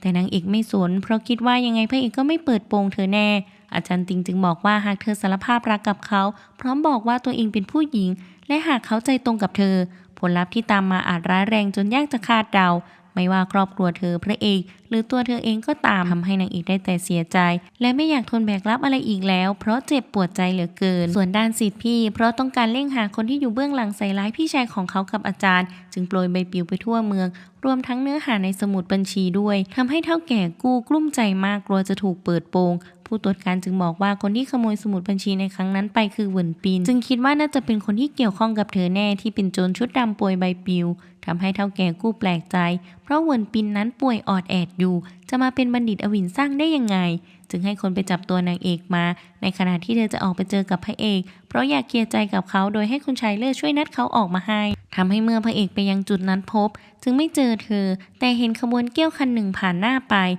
จึงถามกับขอทานคนหนึ่งที่อยู่แถวนั้นว่าเห็นนางเอกบ้างไหมก็จึงบอกว่าเธอถูกคนกลุ่มหนึ่งจับตัวไปแล้วอยู่ในเกี้ยวคันเมื่อกี้นั่นแหละพระเอกจึงรีบตามไปทันทีและเห็นเธอถูกเฒ่าแก่กู้จับมัดขังเอาไว้ที่โกดังแห่งหนึ่งจึงเฝ้าดูสถานการณ์ด้านนอกก่อนซึ่งเฒ่าแก่กู้บีบบังคับให้เธอส่งสมุดบัญชีที่เคยขโมยไปคืนให้เขาไม่อย่างนั้นเขาจะส่งตัวเธอให้ทางการเพื่อปลดปลงตัวจริงของเธอว่าเป็นผู้หญิงแต่ปลอมตัวเป็นผู้ชายเพื่อเข้าเรียนสำนักศึกษาโดยแอบอ้างใช้ชื่อเหวินปินน้องชายของตัวเองมีโทษร้ายแรงถึงขั้นประหารชั่วโคตรโทษฐานหลอกลวงเบื้องสูงแต่หากเธอยอมเป็นภรรยาน้อยของเขาก็จะช่วยปิดบังเรื่องนี้ให้ทำให้พระเอกได้ฟังก็ตกใจมากจึงคิดทบทวนถึงเหตุการณ์ต่างๆที่เธอพยายามบอกใบ้เขามาตลอดจึงบุกเข้าไปช่วยเธอทันทีแต่มีมือสังหารคนหนึ่งชิงตัดหน้าเขาไปจัดการเฒ่าแก่กู้กับพรรคพวกก่อนไม่พอยังจะเล่นงานนางเอกด้วยแต่เมื่อเห็นหน้าพระเอกมือสังหารก็รีบเพ่นหนีทันทีพระเอกจึงรีบเข้าไปแก้มัดให้เธอนางเอกจึงรีบโผล่เข้ากอดเขาจากนั้นทั้งสองคนก็รีบแจ้งทางการทำให้ใต้เท้าเฟิงโกรธมากเพราะเฒ่าแก่กู้คืออาของเขาและพ่อมือสังหารเป็นคนของใต้เท้าหานพ่อคุณชายหานจึงไม่ลงมือกับพระเอกเพราะเป็นว่าที่ลูกเขยไม่พอหากลงมือจะทำให้เรื่องราวลามใหญ่โตอีกจึงให้คนใส่ร้ายว่าเหตุการณ์ครั้งนี้เป็นฝีมือของโจรชุดดำแจกใบปลิวหลังจากจัดการปัญหาเรียบร้อยพระเอกกับนางเอกก็เดินไปคุยกันไปนางเอกจึงถามว่าเขาชอบคุณหนูเล็กจริงๆหรือเขาจึงเอาแต่อมยิ้มและถามกลับไปว่าทำไมช่วงนี้เธอถึงดูสนใจเรื่องของเขากับคุณหนูเล็กนักเธอจึงว่าก็เขาเป็นพี่เฟืองของเธอนี่ก็ต้องใส่ใจหน่อยว่านางดีกับเขาไหมเขาจึงบอกว่านางดีกับเขาและเขาก็ชื่นชมนางเช่นกันเพราะนางพัฒนาตัวเองขึ้นเยอะทำให้นางเอกได้ฟังก็น้อยใจเขาจึงบอกกับเธอว่าต่อไปนี้เขาจะไม่ทำตัวห่างเหินกับเธออีกจะกลับไปสนิทกันเหมือนเดิมดีไหมเธอจึงดีใจมากและขอให้เขากลับไปเรียนเหมือนเดิมเพราะตั้งแต่เขาไม่อยู่เธอก็รู้สึกไม่ชินเขาจึงบอกว่าขอกลับไปเคลียร์ธุระที่บ้านก่อนแล้วค่อยคุยกันจากนั้นก็เดินไปส่งเธอกลับหอเมื่อนางเอกกลับห้องก็เจอศิษย์พี่รออยู่ด้านในก่อนแล้วเธอจึงเล่าเรื่องทุกอย่างที่เกิดขึ้นในวันนี้ให้เขาฟังศิษย์พี่จึงยิ่งคิดว่าเป็นฝีมือพ่อพระเอก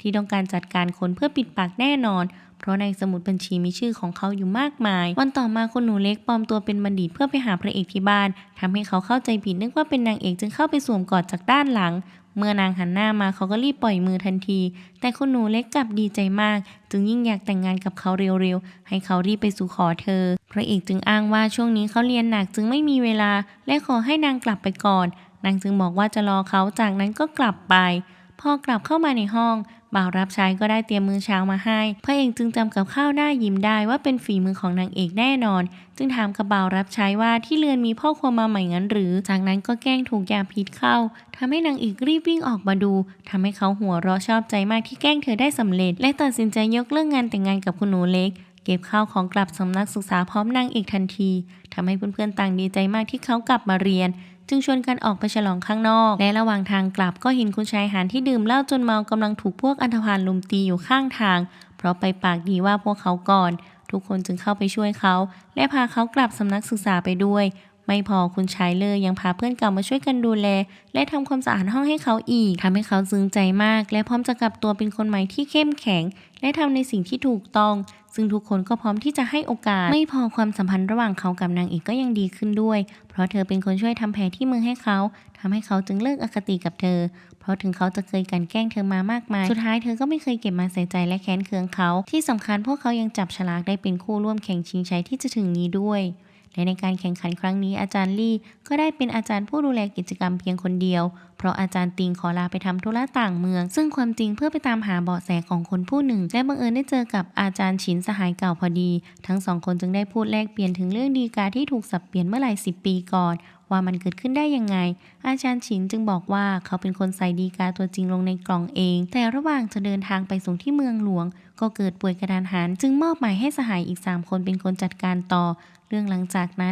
จึงไม่รู้อีกเลยจนกระทั่งเกิดเรื่องขึ้นและหลายปีที่ผ่านมาก็ตามหาเหล่าสหายเหล่านั้นอยู่ตลอดจึงได้มาบังเอิญเจอกับอาจารย์ติงเช่นกันจากนั้นอาจารย์ติงก็นำรูปคนที่เขาออกตามหาให้อาจารย์ฉินดูซึ่งรู้ว่าเขาคือหลี่ฮู้ที่เปลี่ยนชื่อเป็นลี่ฮูแฝงตัวมาเป็นอาจารย์ในสำนักแต่ไม่รู้ว่าเขาคือคนร้ายสับเปลี่ยนฎีกาในตอนนั้นหรือไม่หากไม่ใช่จุดประสงค์ของเขาก็คงต้องการแก้แค้นเป็นแน่จึงรู้สึกเป็นห่วงแก๊งพระเอกเพราะล้วนเป็นลูกหลานของผู้ที่มีส่วนเกี่ยวข้องกับเรื่องนี้จึงรีบเดินทางกลับทันทีซึ่งระหว่างการแข่งขันในขณะที่ทุกคนกำลังทำภารกิจกันอยู่แยกย้ายกันไปตามหาธงอาจารย์ลี่ก็แอบเล่นงานทีละคนทั้งคุณชายหานพระเอกและศิษย์พี่จากนั้นก็นำไปฝังไว้แต่โชคดีที่อาจารย์ติงกลับมาถึงทันเวลาจึงไปขัดขวางเอาไว้ได้ทันและบอกว่าตนรู้แล้วว่าเขาคือลี่ฮูศิษย์ของอาจารย์เซียแต่ที่เขากำลังทำอยู่ตอนนี้มันไม่ถูกต้องเพราะเด็กเหล่านี้คือผู้บริสุทธิ์อาจารย์ลี่จึงพูดออกมาด้วยความแค้นใจว่าเดิมทีอาจารย์ติงก็เป็นคนที่อาจารย์เชี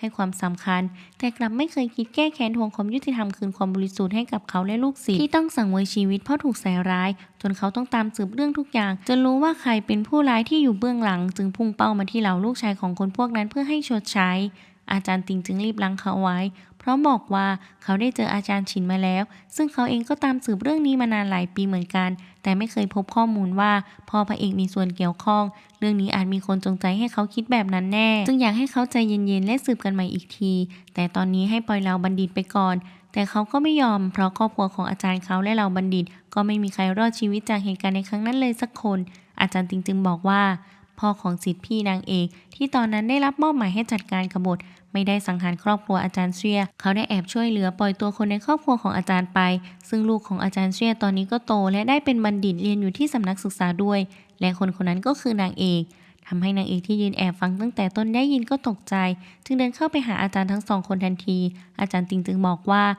เดี๋ยวเขาจะอธิบายให้เธอฟังทีหลังจากนั้นทุกคนก็ช่วยกันพาคนอื่นๆออกมาเมื่อกลับไปถึงสำนักอาจารย์ติงกับอาจารย์ลี่ก็เล่าให้นางเอกฟังเรื่องพ่อของเธอว่าเขาเป็นถึงอาจารย์ที่มีความสามารถและมีปณิธานอันยิ่งใหญ่แต่น่าเสียดายที่ถูกใส่ร้ายอย่างไม่เป็นธรรมทำให้นางเอกทั้งดีใจและเสียใจในเวลาเดียวกันแต่อย่างน้อยเธอก็ได้รู้ว่าพ่อตัวเองเป็นใครแล้วอาจารย์จึงกำชับกับเธอว่าห้ามเปิดเผยเรื่องนี้ให้ใครรู้เด็ดขาดเพราะครอบครัวอาจตกอยู่ในอันตรายได้จากนั้นอาจารย์ลี่ก็ไปหาศิษย์พี่เพื่อบอกความจริงทุกอย่างกับเขาเช่นกันว่าตนเป็นสหายกับพี่ชายของเขาและที่ทำทุกอย่างลงไปก็เพื่อสืบข่าวและแก้แค้นให้อาจารย์กับเหล่าสหายเช่นกันหลังจากจบการแข่งชิงชัยคุณชายหานก็ขออนุญาตพ่อจัดงานเลี้ยงเพราะอยากกระชับความสัมพันธ์กับเหล่าเพื่อนๆให้แน่นแฟ้นยิ่งขึ้นรวมทั้งขอเชิญแม่นางมู่มาทำการแสดงให้เพื่อนๆดูด้วยแต่พ่อของเขาปฏิเสธคุณหนูเล็กจึงช่วยพูดเกลี้ยกล่อมพ่อให้อีกแรงจนเขาอนุญาตและในงานเลี้ยงครั้งนี้พระเอกก็ได้พูดกับคุณหนูเล็กตรงๆว่าเขามีผู้หญิงในใจที่ชอบแล้วจึงไม่อาจแต่งงานกับนางได้เพราะไม่อยากให้นางรอยังมีความหวังอีกต่อไป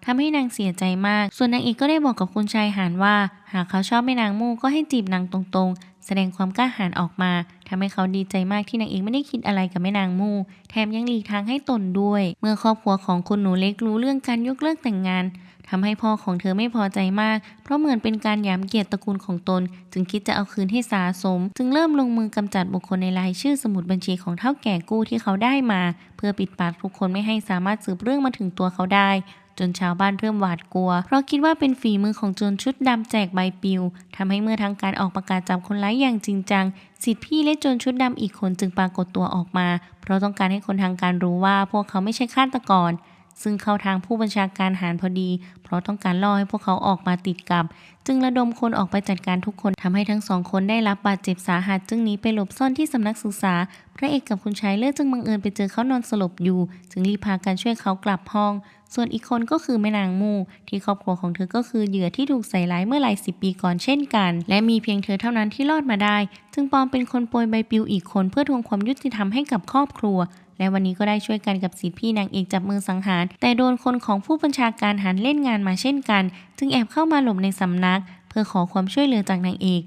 จึงพานางไปซ่อนตัวเอาไว้ก่อนจากนั้นก็รีบไปตามคุณชายหานมารับช่วงต่อก่อนจะรีบกลับไปที่ห้องจึงเห็นศิษย์พี่นอนสลบอยู่เพราะบาดเจ็บนางเอกจึงบอกทุกคนว่าตอนนี้ทหารของผู้บัญชาการทหารบุกเข้ามาค้นหาตัวคนร้ายถึงในสำนักแล้วแถมยังบังคับให้บัณฑิตทุกคนถอดเสื้อผ้าเพื่อดูบาดแผลด้วยจนคนมาถึงห้องของแก๊งนางเอกพระเอกจึงอาสาปลอมเป็นคนแจกใบปลิวแทนศิษย์พี่เองเพราะเขาดูเหมาะสมที่สุดแล้วและไม่อยากให้นางเอกต้องถอดเสื้อผ้าด้วยจึงถูกจับตัวไปทันทีทำให้ผู้บัญชาการทหารพอใจมากเพราะคิดอยากเล่นงานเขาและพ่ออยู่พอดีที่กล้ายกเลิกงานแต่งงานกับลูกสาวตนทำให้เขาอับอายแม้จะรู้ว่าพระเอกไม่ใช่คนแจกใบปลิวตัวจริงก็ตามทำให้นางเอกร้อนใจมากอยากไปเยี่ยมเขาแต่คุณชายเลิกห้ามเอาไว้เพราะจะทำให้แผนการทุกอย่างพังจากนั้นเขาก็พูดขึ้นว่าพระเอกดูเหมือนมีอะไรในใจที่ไม่กล้าพูดออกมาอยู่ถึงได้ยอมปลอมเป็นคนร้ายหรืออาจจะปกป้องใครสักคนทำให้นางเอกฉุกคิดขึ้นมาหรือพระเอกจะรู้ความจริงแล้วว่าเธอคือผู้หญิงเพราะตั้งแต่เขาช่วยเธอจากการถูกลักพาตัวครั้งก่อนท่าทีของเขาก็เปลี่ยนไปทั้งยังยกเลิกงานแต่งงานกับคุณหนูเล็กด้วยวันต่อมาเหล่าอาจารย์เรียกบัณฑิตทุกคนเข้าประชุมเพื่อหาวิธีช่วยเหลือพระเอกคืนความบริสุทธิ์ให้เขาโดยการลงชื่อเขียนจดหมายส่งไปยังราชสำนักถึงการกระทำที่ไม่เหมาะสมของผู้บัญชาการทหารที่พาทหารมาบุกสำนักศึกษาและทำร้ายเหล่าบัณฑิตซึ่งทุกคนก็เห็นด้วยหนึ่งในเพื่อนของนางเอกจึงบอกว่าเขาจะขอให้ปู่ของเขามาช่วยเพราะปู่ของเขาเป็นถึงหนึ่งในผู้ก่อตั้งแคว้นทำให้ทุกคนถึงกับตกตะลึงที่เขานั้นคมในฝักส่วนด้านผู้บัญชาการทหารเมื่อไปทำงานเขาก็ประกาศให้ทุกคนรู้ว่าพระเอกนั้นทำตัวเสื่อมเสียจึงขอยกเลิกงานแต่งงานระหว่างลูกสาวของตนกับเขาทั้งยังพูดใส่ร้ายพ่อพระเอกอีกด้วยทำให้พ่อพระเอกต้องเอาตัวลงไปเสี่ยงบอกว่าตัวเขาเองก็เป็นคนที่มีรายชื่อในใบปลิวและรับสินบนมาจริงจึงอยากให้ราชสำนักตรวจสอบเรื่องนี้อย่างจริงจังโดยเริ่มที่เขาเป็นคนแรกและตามด้วยคนอื่นๆที่ถูกกำจัดไปก่อนหน้านี้ผู้บัญชาการทหารจึงรับอาสาจะทำเองแต่เจ้าคุณม่อปู่ของเพื่อนนางเอกที่เพิ่งเดินทางมาถึงไม่เห็นด้วยเพราะเขาก็มีความผิดที่บุกค้นสำนักศึกษาทำร้ายบัณฑิตฝ่าฝืนคำสั่งของฮ่องเต้ทุกคนจึงโหวตให้อาจารย์หวังที่ฮ่องเต้ส่งตัวมาเป็นผู้แทนชั่วคราวรับผิดชอบเรื่องนี้แทนเมื่อนางเอกรู้ข่าวว่าพ่อของพระเอกก็ถูกจับไปแล้วจากคุณหนูเล็กเพราะอยากให้นางเอกหาทางช่วยพระเอกด้วยเธอจึงไปมอบตัวกับผู้บัญชาการทหารว่าเธอคือคนร้ายตัวจริงไม่ใช่พระเอกเขาจึงบอกว่าคนร้ายโปรยใบปลิวมี2 คนคือคนตัวสูงกับคนตัวเตี้ยแสดงว่าก็คือเธอกับพระเอกจึงไม่ยอมปล่อยตัวเขาออกม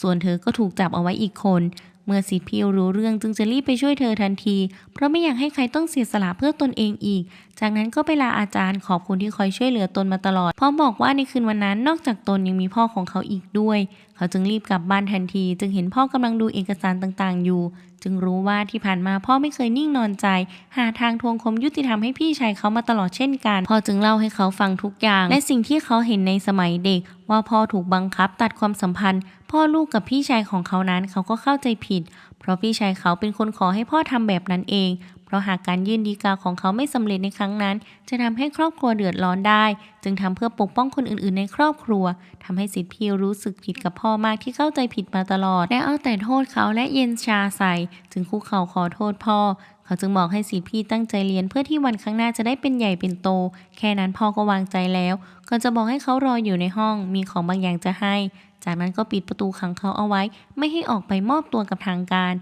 รจากนั้นพ่อศิษย์พี่ก็ไปหาใต้เท้ากู้แวะไปเยี่ยมเขาหลังจากเหตุการณ์ถูกลอบสังหารเพื่อถามเรื่องมือสังหารที่เล่นงานเขาในวันนั้นว่าบนตัวคนร้ายมือมีแผลเป็นอยู่หรือไม่เขาจึงยืนยันว่าใช่พ่อศิษย์พี่จึงบอกว่าคนคนนั้นแท้จริงแล้วคือผู้ช่วยผู้บัญชาการสวีมือขวาของผู้บัญชาการทหารแต่ทุกคนของผู้บัญชาการทหารจัดการปิดปากไปแล้วเรียบร้อยเพราะทำงานไม่สำเร็จทำให้ใต้เท้ากู้โกรธแค้นผู้บัญชาการทหารมากที่กล้าทรยศตนเมื่อถึงวันพิจารณาคดีของพระเอกอีกครั้งอาจารย์หวังได้ตัดสินใจให้เขาเป็นผู้บริสุทธิ์เพราะคนร้ายตัวจริงนั้นได้รับบาดเจ็บสาหัสแต่บนตัวของพระเอกกลับไม่มีบาดแผลใดๆแสดงว่าเขาบริสุทธิ์ทำให้ผู้บัญชาการทหารถูกตำหนิที่ไม่ตรวจสอบเรื่องนี้ให้ดีทำให้บัณฑิตดีๆคนหนึ่งต้องถูกจับ รวมทั้งถามเรื่องนางเอกด้วยว่าได้ข่าวว่าเธอไปมอบตัวกับเขาจึงให้เขาส่งตัวมาให้ศาลากลางตรวจสอบเองผู้บัญชาการทหารจึงกลับไปสั่งคนของตนว่าให้ลงมือจัดการกับนางเอกระหว่างที่ส่งตัวมาศาลากลางซะทำให้พระเอกที่ถูกปล่อยตัวออกมาแล้วได้ข่าวว่าเธอถูกจับจึงรีบไปหาเธอทันทีผู้ตรวจการจึงบอกว่าเธอถูกทหารคุมตัวเดินทางไปศาลากลางแล้วและระหว่างทางมือสังหารก็บุกมาเล่นงานเหล่าทหารเพื่อจะกำจัดนางเอกแต่แม่นางมู่เข้ามาช่วยเอาไว้ได้ทันรวมทั้งสิทธิพี่ที่แอบหนีออกมาด้วยจากนั้นก็ทวงเวลาให้ทั้งสองคนหนีไปแต่แม่นางมู่ดันสะดุดล้มกลางทางนางจึงให้นางเอกหนีไปก่อนแต่เธอก็ไม่ไปแม่นางมู่จึงขอเป็นตายร่วมกันนางเอกจึงยอมบอกกับนางว่าความจริงแล้วเธอคือผู้หญิงดังนั้นจึงไม่คู่ควรที่จะรับรักหรือชีวิตของนางด้วยซ้ำทำให้แม่นางมู่ดีใจที่ผ่านมานางถูกปฏิเสธมาตลอดเพราะที่แท้จริงนางเอกก็คือสตรีเช่นเดียวกันก่อนคนร้ายจะตามทั้งสองคนมาทันนางเอกจึงใช้ตัวเองบังให้กับแม่นางมู่เพื่อปกป้องนางและเพื่อชดใช้กับที่หลอกนางมาตลอดจนกระทั่งพระเอกกับคุณชายหันมาเจอทั้งสองคนเข้ามือสังหารเห็นหน้านายน้อยจึงล่าถอยกลับไปทันทีจากนั้นทั้งสองฝ่ายจึงแยกกันหนีไปพระเอกจึงพานางเอกไปซ่อนตัวและช่วยทำแผลให้ทันทีซึ่งโชคดีที่เธอไม่บาดเจ็บมากด้านนางเอกเมื่อเธออาการดีขึ้นพระเอกก็บอกกับเธอว่าเขารู้ความจริงเรื่องของเธอหมดแล้วพอได้ยินเฒ่าแก่กู้พูดกับเธอตอนที่เธอถูกลักพาตัวไปและอยากให้เธอออกจากสำนักศึกษาเพราะเป็นห่วงความปลอดภัยนางเอกจึงว่าเขานั่นแหละคือต้นเหตุที่ทำทุกวิถีทางให้เธอได้เข้าเรียนเองทีนี้ก็อยากไล่ให้เธอออกไปจึงพูดประชดเขาด้วยความน้อยใจว่าถ้าเธอออกไปแล้วก็จะไปแต่งงานและหาเลี้ยงแม่กับน้องต่อไปพระเอกจึงบอกว่าเขาไม่ยอมหรอกก่อนสิทธิพี่และคุณชายเลอร์จะตามหาพวกเขาจนเจอจากนั้นทหารของผู้บัญชาการทหารก็ตามมาจับพวกเขาอีกแต่โชคดีที่พ่อของสิทธิพี่มาช่วยได้ทันอีกทั้งยังพาแม่และน้องชายเธอไปอยู่ยังที่ปลอดภัยแล้วด้วยจากนั้นนางเอกก็ถูกพาตัวไปหาอาจารย์หวังแต่เธอก็ยังไม่ปลอดภัยอยู่ดีหากผู้บัญชาการทหารรู้ถึงชาติกำเนิดที่แท้จริงของเธอเข้าทุกคนจึงวางแผนจะหาหลักฐานมาเล่นงานเขาให้ได้เพื่อเปิดโปงความชั่วของเขาที่ทำลงไปทุกอย่างโดยการวางแผนจะเข้าหาหนังสือต้องห้ามที่เขาซ่อนเอาไว้เพื่อจะได้ใช้เป็นข้ออ้างในการเล่นงานเขาในครั้งนี้จึงชวนกันไปที่บ้านของคุณชายหานอ้างว่าไปขอบคุณเขาที่เคยจัดเลี้ยงสังสรรค์ให้พวกตนครั้งก่อนแต่ในวันนั้นเขาไม่อยู่คุณชายเลิศจึงบอกแม่ของเขาว่านัดกันเอาไว้แล้วอีกหน่อยก็คงจะมาเองแม่ของเขาจึงให้ทุกคนเข้าไปเดินเล่นรอข้างในก่อนพระเอกจึงได้ใช้โอกาสนี้เคลียร์ใจพูดคุยดีๆกับคุณหนูเล็กอีกครั้งทำให้ทั้งสองฝ่ายจึงไม่แค้นเคืองกันอีกจนในที่สุดคุณชายเลิศก็หาหนังสือต้องห้ามที่ผู้บัญชาการทหารซ่อนเอาไว้เจอจึงนำไปมอบให้กับผอ.เพื่อไปมอบให้กับอาจารย์หวังเพื่อพิจารณาคดีของนางเอกรวมทั้งผู้บัญชาการกู้ยังมาให้ปากคำว่าคนร้ายที่ทำร้ายเขามีแผลเป็นบนมือและตัวสูงใหญ่ไม่ใช่นางเอกอย่างแน่นอนทำให้ผู้บัญชาการทหารร้อนรนว่าเขาแค่เก็บหนังสือเหล่านี้ไว้ตรวจสอบเท่านั้นผอ.กับอาจารย์ติงจึงถามเขาว่าตรวจสอบเรื่องอะไรหรือว่าความจริงเขาคือคนที่อยู่เบื้องหลังทุกอย่างผู้บัญชาการทหารจึงเริ่มร้อนรนอีกครั้งเถียงข้างๆคูๆจนเจ้าขุนม่อทนฟังไม่ไหวออกปากตำหนิอาจารย์หวังจึงบอกว่าหนังสือเหล่านี้ที่ต้องกลายเป็นหนังสือต้องห้ามในครั้งนั้นผู้บัญชาการทหารก็เป็นตัวตั้งตัวตีเรื่องนี้ด้วยเช่นกันไหนๆก็ได้เห็นมันอีกครั้งแล้วจึงขอให้เจ้าขุนม่อตรวจสอบดูอีกครั้งจากนั้นเจ้าขุนม่อกับอาจารย์หวังก็ให้ผู้บัญชาการทหารตัดสินใจใหม่อีกครั้งว่าหนังสือพวกนี้ควรจะเป็นหนังสือต้องห้ามไหมอาจารย์หวังจึงแนะนำให้เชิญคนชั้นสูงมาร่วมพิจารณาด้วยสุดท้ายเพราะอยากรอดตัวจึงมีคำสั่งยกเลิกเรื่องหนังสือต้องห้ามนางเอกจึงหลุดพ้นข้อกล่าวหาทุกอย่างไม่พอทางราชสำนักยังยกเลิกคำสั่งไม่ให้เอาผิดผู้ที่มีส่วนเกี่ยวข้องกับเรื่องนี้ในอดีตด้วยทำให้พ่อของนางเอกหลุดพ้นข้อกล่าวหาเธอจึงถามกับอาจารย์หวังว่าพ่อของเธอความจริงแล้วเป็นคนยังไงกันแน่หากเขาเป็นคนดีทำไมถึงโดนโทษประหารอาจารย์หวังจึงบอกว่าเป็นเพราะฎีกาที่ถูกถวายให้กับอดีตฮ่องเต้มีคนแอบสับเปลี่ยนระหว่างเดินทางไปส่งมอบที่ราชสำนักซึ่งเนื้อความในนั้นเหมือนแสดงเจตจำนงต้องการก่อกบฏจึงถูกโทษประหารนางเอกจึงขอให้อาจารย์หวังคืนความบริสุทธิ์ให้พ่อเธอด้วยเขาจึงมอบคดีนี้ให้ทั้ง4คนจัดการซึ่งเป็นหัวข้อที่จะใช้เป็นข้อสอบต่อหน้าพระที่นั่งด้วยหวังว่าพวกเขาจะทำได้ดีทำให้ทุกคนต่างดีใจมากจากนั้นก็แยกย้ายกันไปสืบข้อมูลพระเอกจึงไปถามกับพ่อของตนเป็นคนแรกเขาจึงเล่าความจริงทุกอย่างให้ฟังว่าพ่อของนางเอกเมื่อ20 ปีก่อนนั้นได้เขียนหนังสือ10,000 อักษรขึ้นและได้เสนอแนวคิดเกี่ยวกับระบบการศึกษาให้ทุกคนมีการศึกษาเท่าเทียมกันไม่แบ่งแยกชายหญิงคนชั้นสูงหรือสามัญชนทำให้ได้รับความเห็นชอบจากหลายฝ่ายและร่วมลงนามจะยื่นฎีกาเรื่องนี้ต่อฮ่องเต้แต่ตอนนั้นตนได้รับข่าวว่าเขาจะก่อกบฏจึงได้สกัดเอาไว้และเมื่อเปิดดูฎีกาข้างในก็พบว่าเป็นเนื้อหาการก่อกบฏจริง ผู้บัญชาการทหารจึงนำฎีกาฉบับนั้นไปทูลต่อราชสำนักอดีตฮ่องเต้จึงมอบหมายให้จวนผู้บัญชาการตรวจสอบเรื่องนี้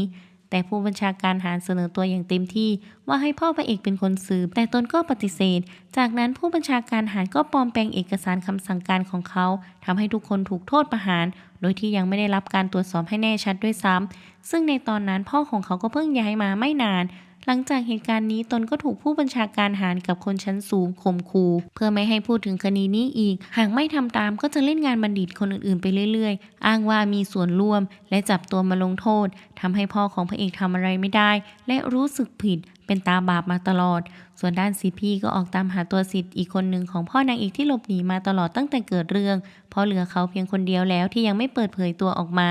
ส่วนคนอื่นๆล้วนไม่ใช่คนร้ายใต้เท้ากูที่ถูกผู้บัญชาการหักหลังจึงแอบบอกที่อยู่คนผู้นั้นให้สิพี่รู้สิพี่จึงไปจับตัวเขาเพื่อให้มาสารภาพความผิดทั้งหมดที่ศาลากลางทันทีซึ่งเขาก็คือคนที่สับเปลี่ยนฎีกาตัวจริงเพราะผู้บัญชาการหันเอาชีวิตครอบครัวของเขามาข่มขู่เพราะอยากทำผลงานและมีชื่อเสียงในตอนนั้นไม่พอเขายังคือคนที่ส่งมือสังหารออกไปตามล่าทุกคนในบัญชีรายชื่ออีกด้วยเพราะทุกคนล้วนรู้ความลับของเขาว่าทุจริตช่อโกงโดยมีหลักฐานเป็นคำให้การเพื่อเป็นหลักฐานอย่างชัดเจนทำให้ผู้บัญชาการทหารดิ้นไม่หลุดจึงถูกปลดออกจากตำแหน่งและยึดทรัพย์และเข้าสู่กระบวนการยุติธรรมต่อไป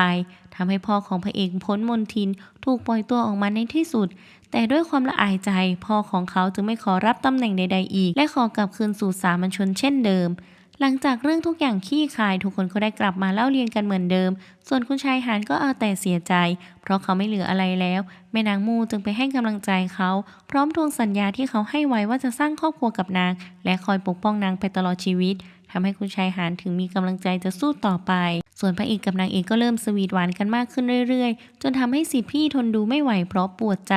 จึงมักหนีกลับไปนอนบ้านปล่อยให้พวกเขาอยู่ด้วยกันตามลำพังเมื่อถึงวันหยุดพวกเขาจึงนัดกันออกไปเที่ยวข้างนอกนางเอกจึงแต่งตัวจัดเต็มทำให้พระเอกถึงกับเคลิ้มไปจากนั้นก็พาเธอไปเลือกซื้อเครื่องประดับให้เป็นของขวัญแต่เพราะเป็นคนทื่มเก่งเรียนไม่เก่งลักจึงเลือกไม่เป็นทั้งยังจะเหมาหมดร้านมาอีกทำให้นางเอกไม่พอใจ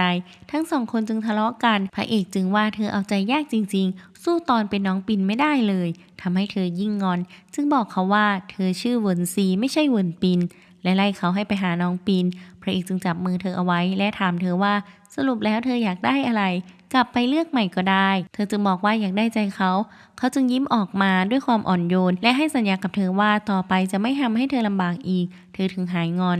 วันเวลาผ่านไปในที่สุดทุกคนก็ได้สอบหน้าพระที่นั่งและได้เข้ารับราชการและก่อนจะแยกย้ายกันไปพระเอกจึงนัดคุณชายเลิกกับสิทธิพี่ไปดื่มด้วยกันเพื่อกล่าวอำลากันคุณชายเลิกกับสิทธิพี่จึงเปิดเผยให้นางเอกรู้ว่าพวกเขารู้ความลับของเธอแล้วทำให้พระเอกหึงทันทีว่าพวกเขารู้ได้ยังไงทั้งสองคนจึงแกล้งเป็นลมสลบไป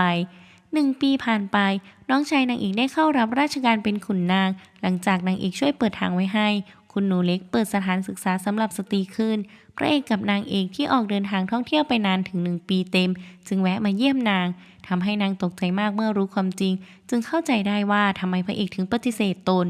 จากนั้นนางเอกก็แนะนำน้องชายให้รู้จักทำให้คุณหนูเล็กเมื่อเห็นหน้าหล่อใสของเขาจึงยิ้มให้อย่างอ่อนโยนส่วนด้านคุณชายเลิศและสิทธิพี่ก็ออกเดินทางไปทั่วจากนั้นไม่นานพระเอกกับนางเอกก็แต่งงานกันร่วมหอเป็นสามีภรรยากันอย่างถูกต้องจบบริบูรณ์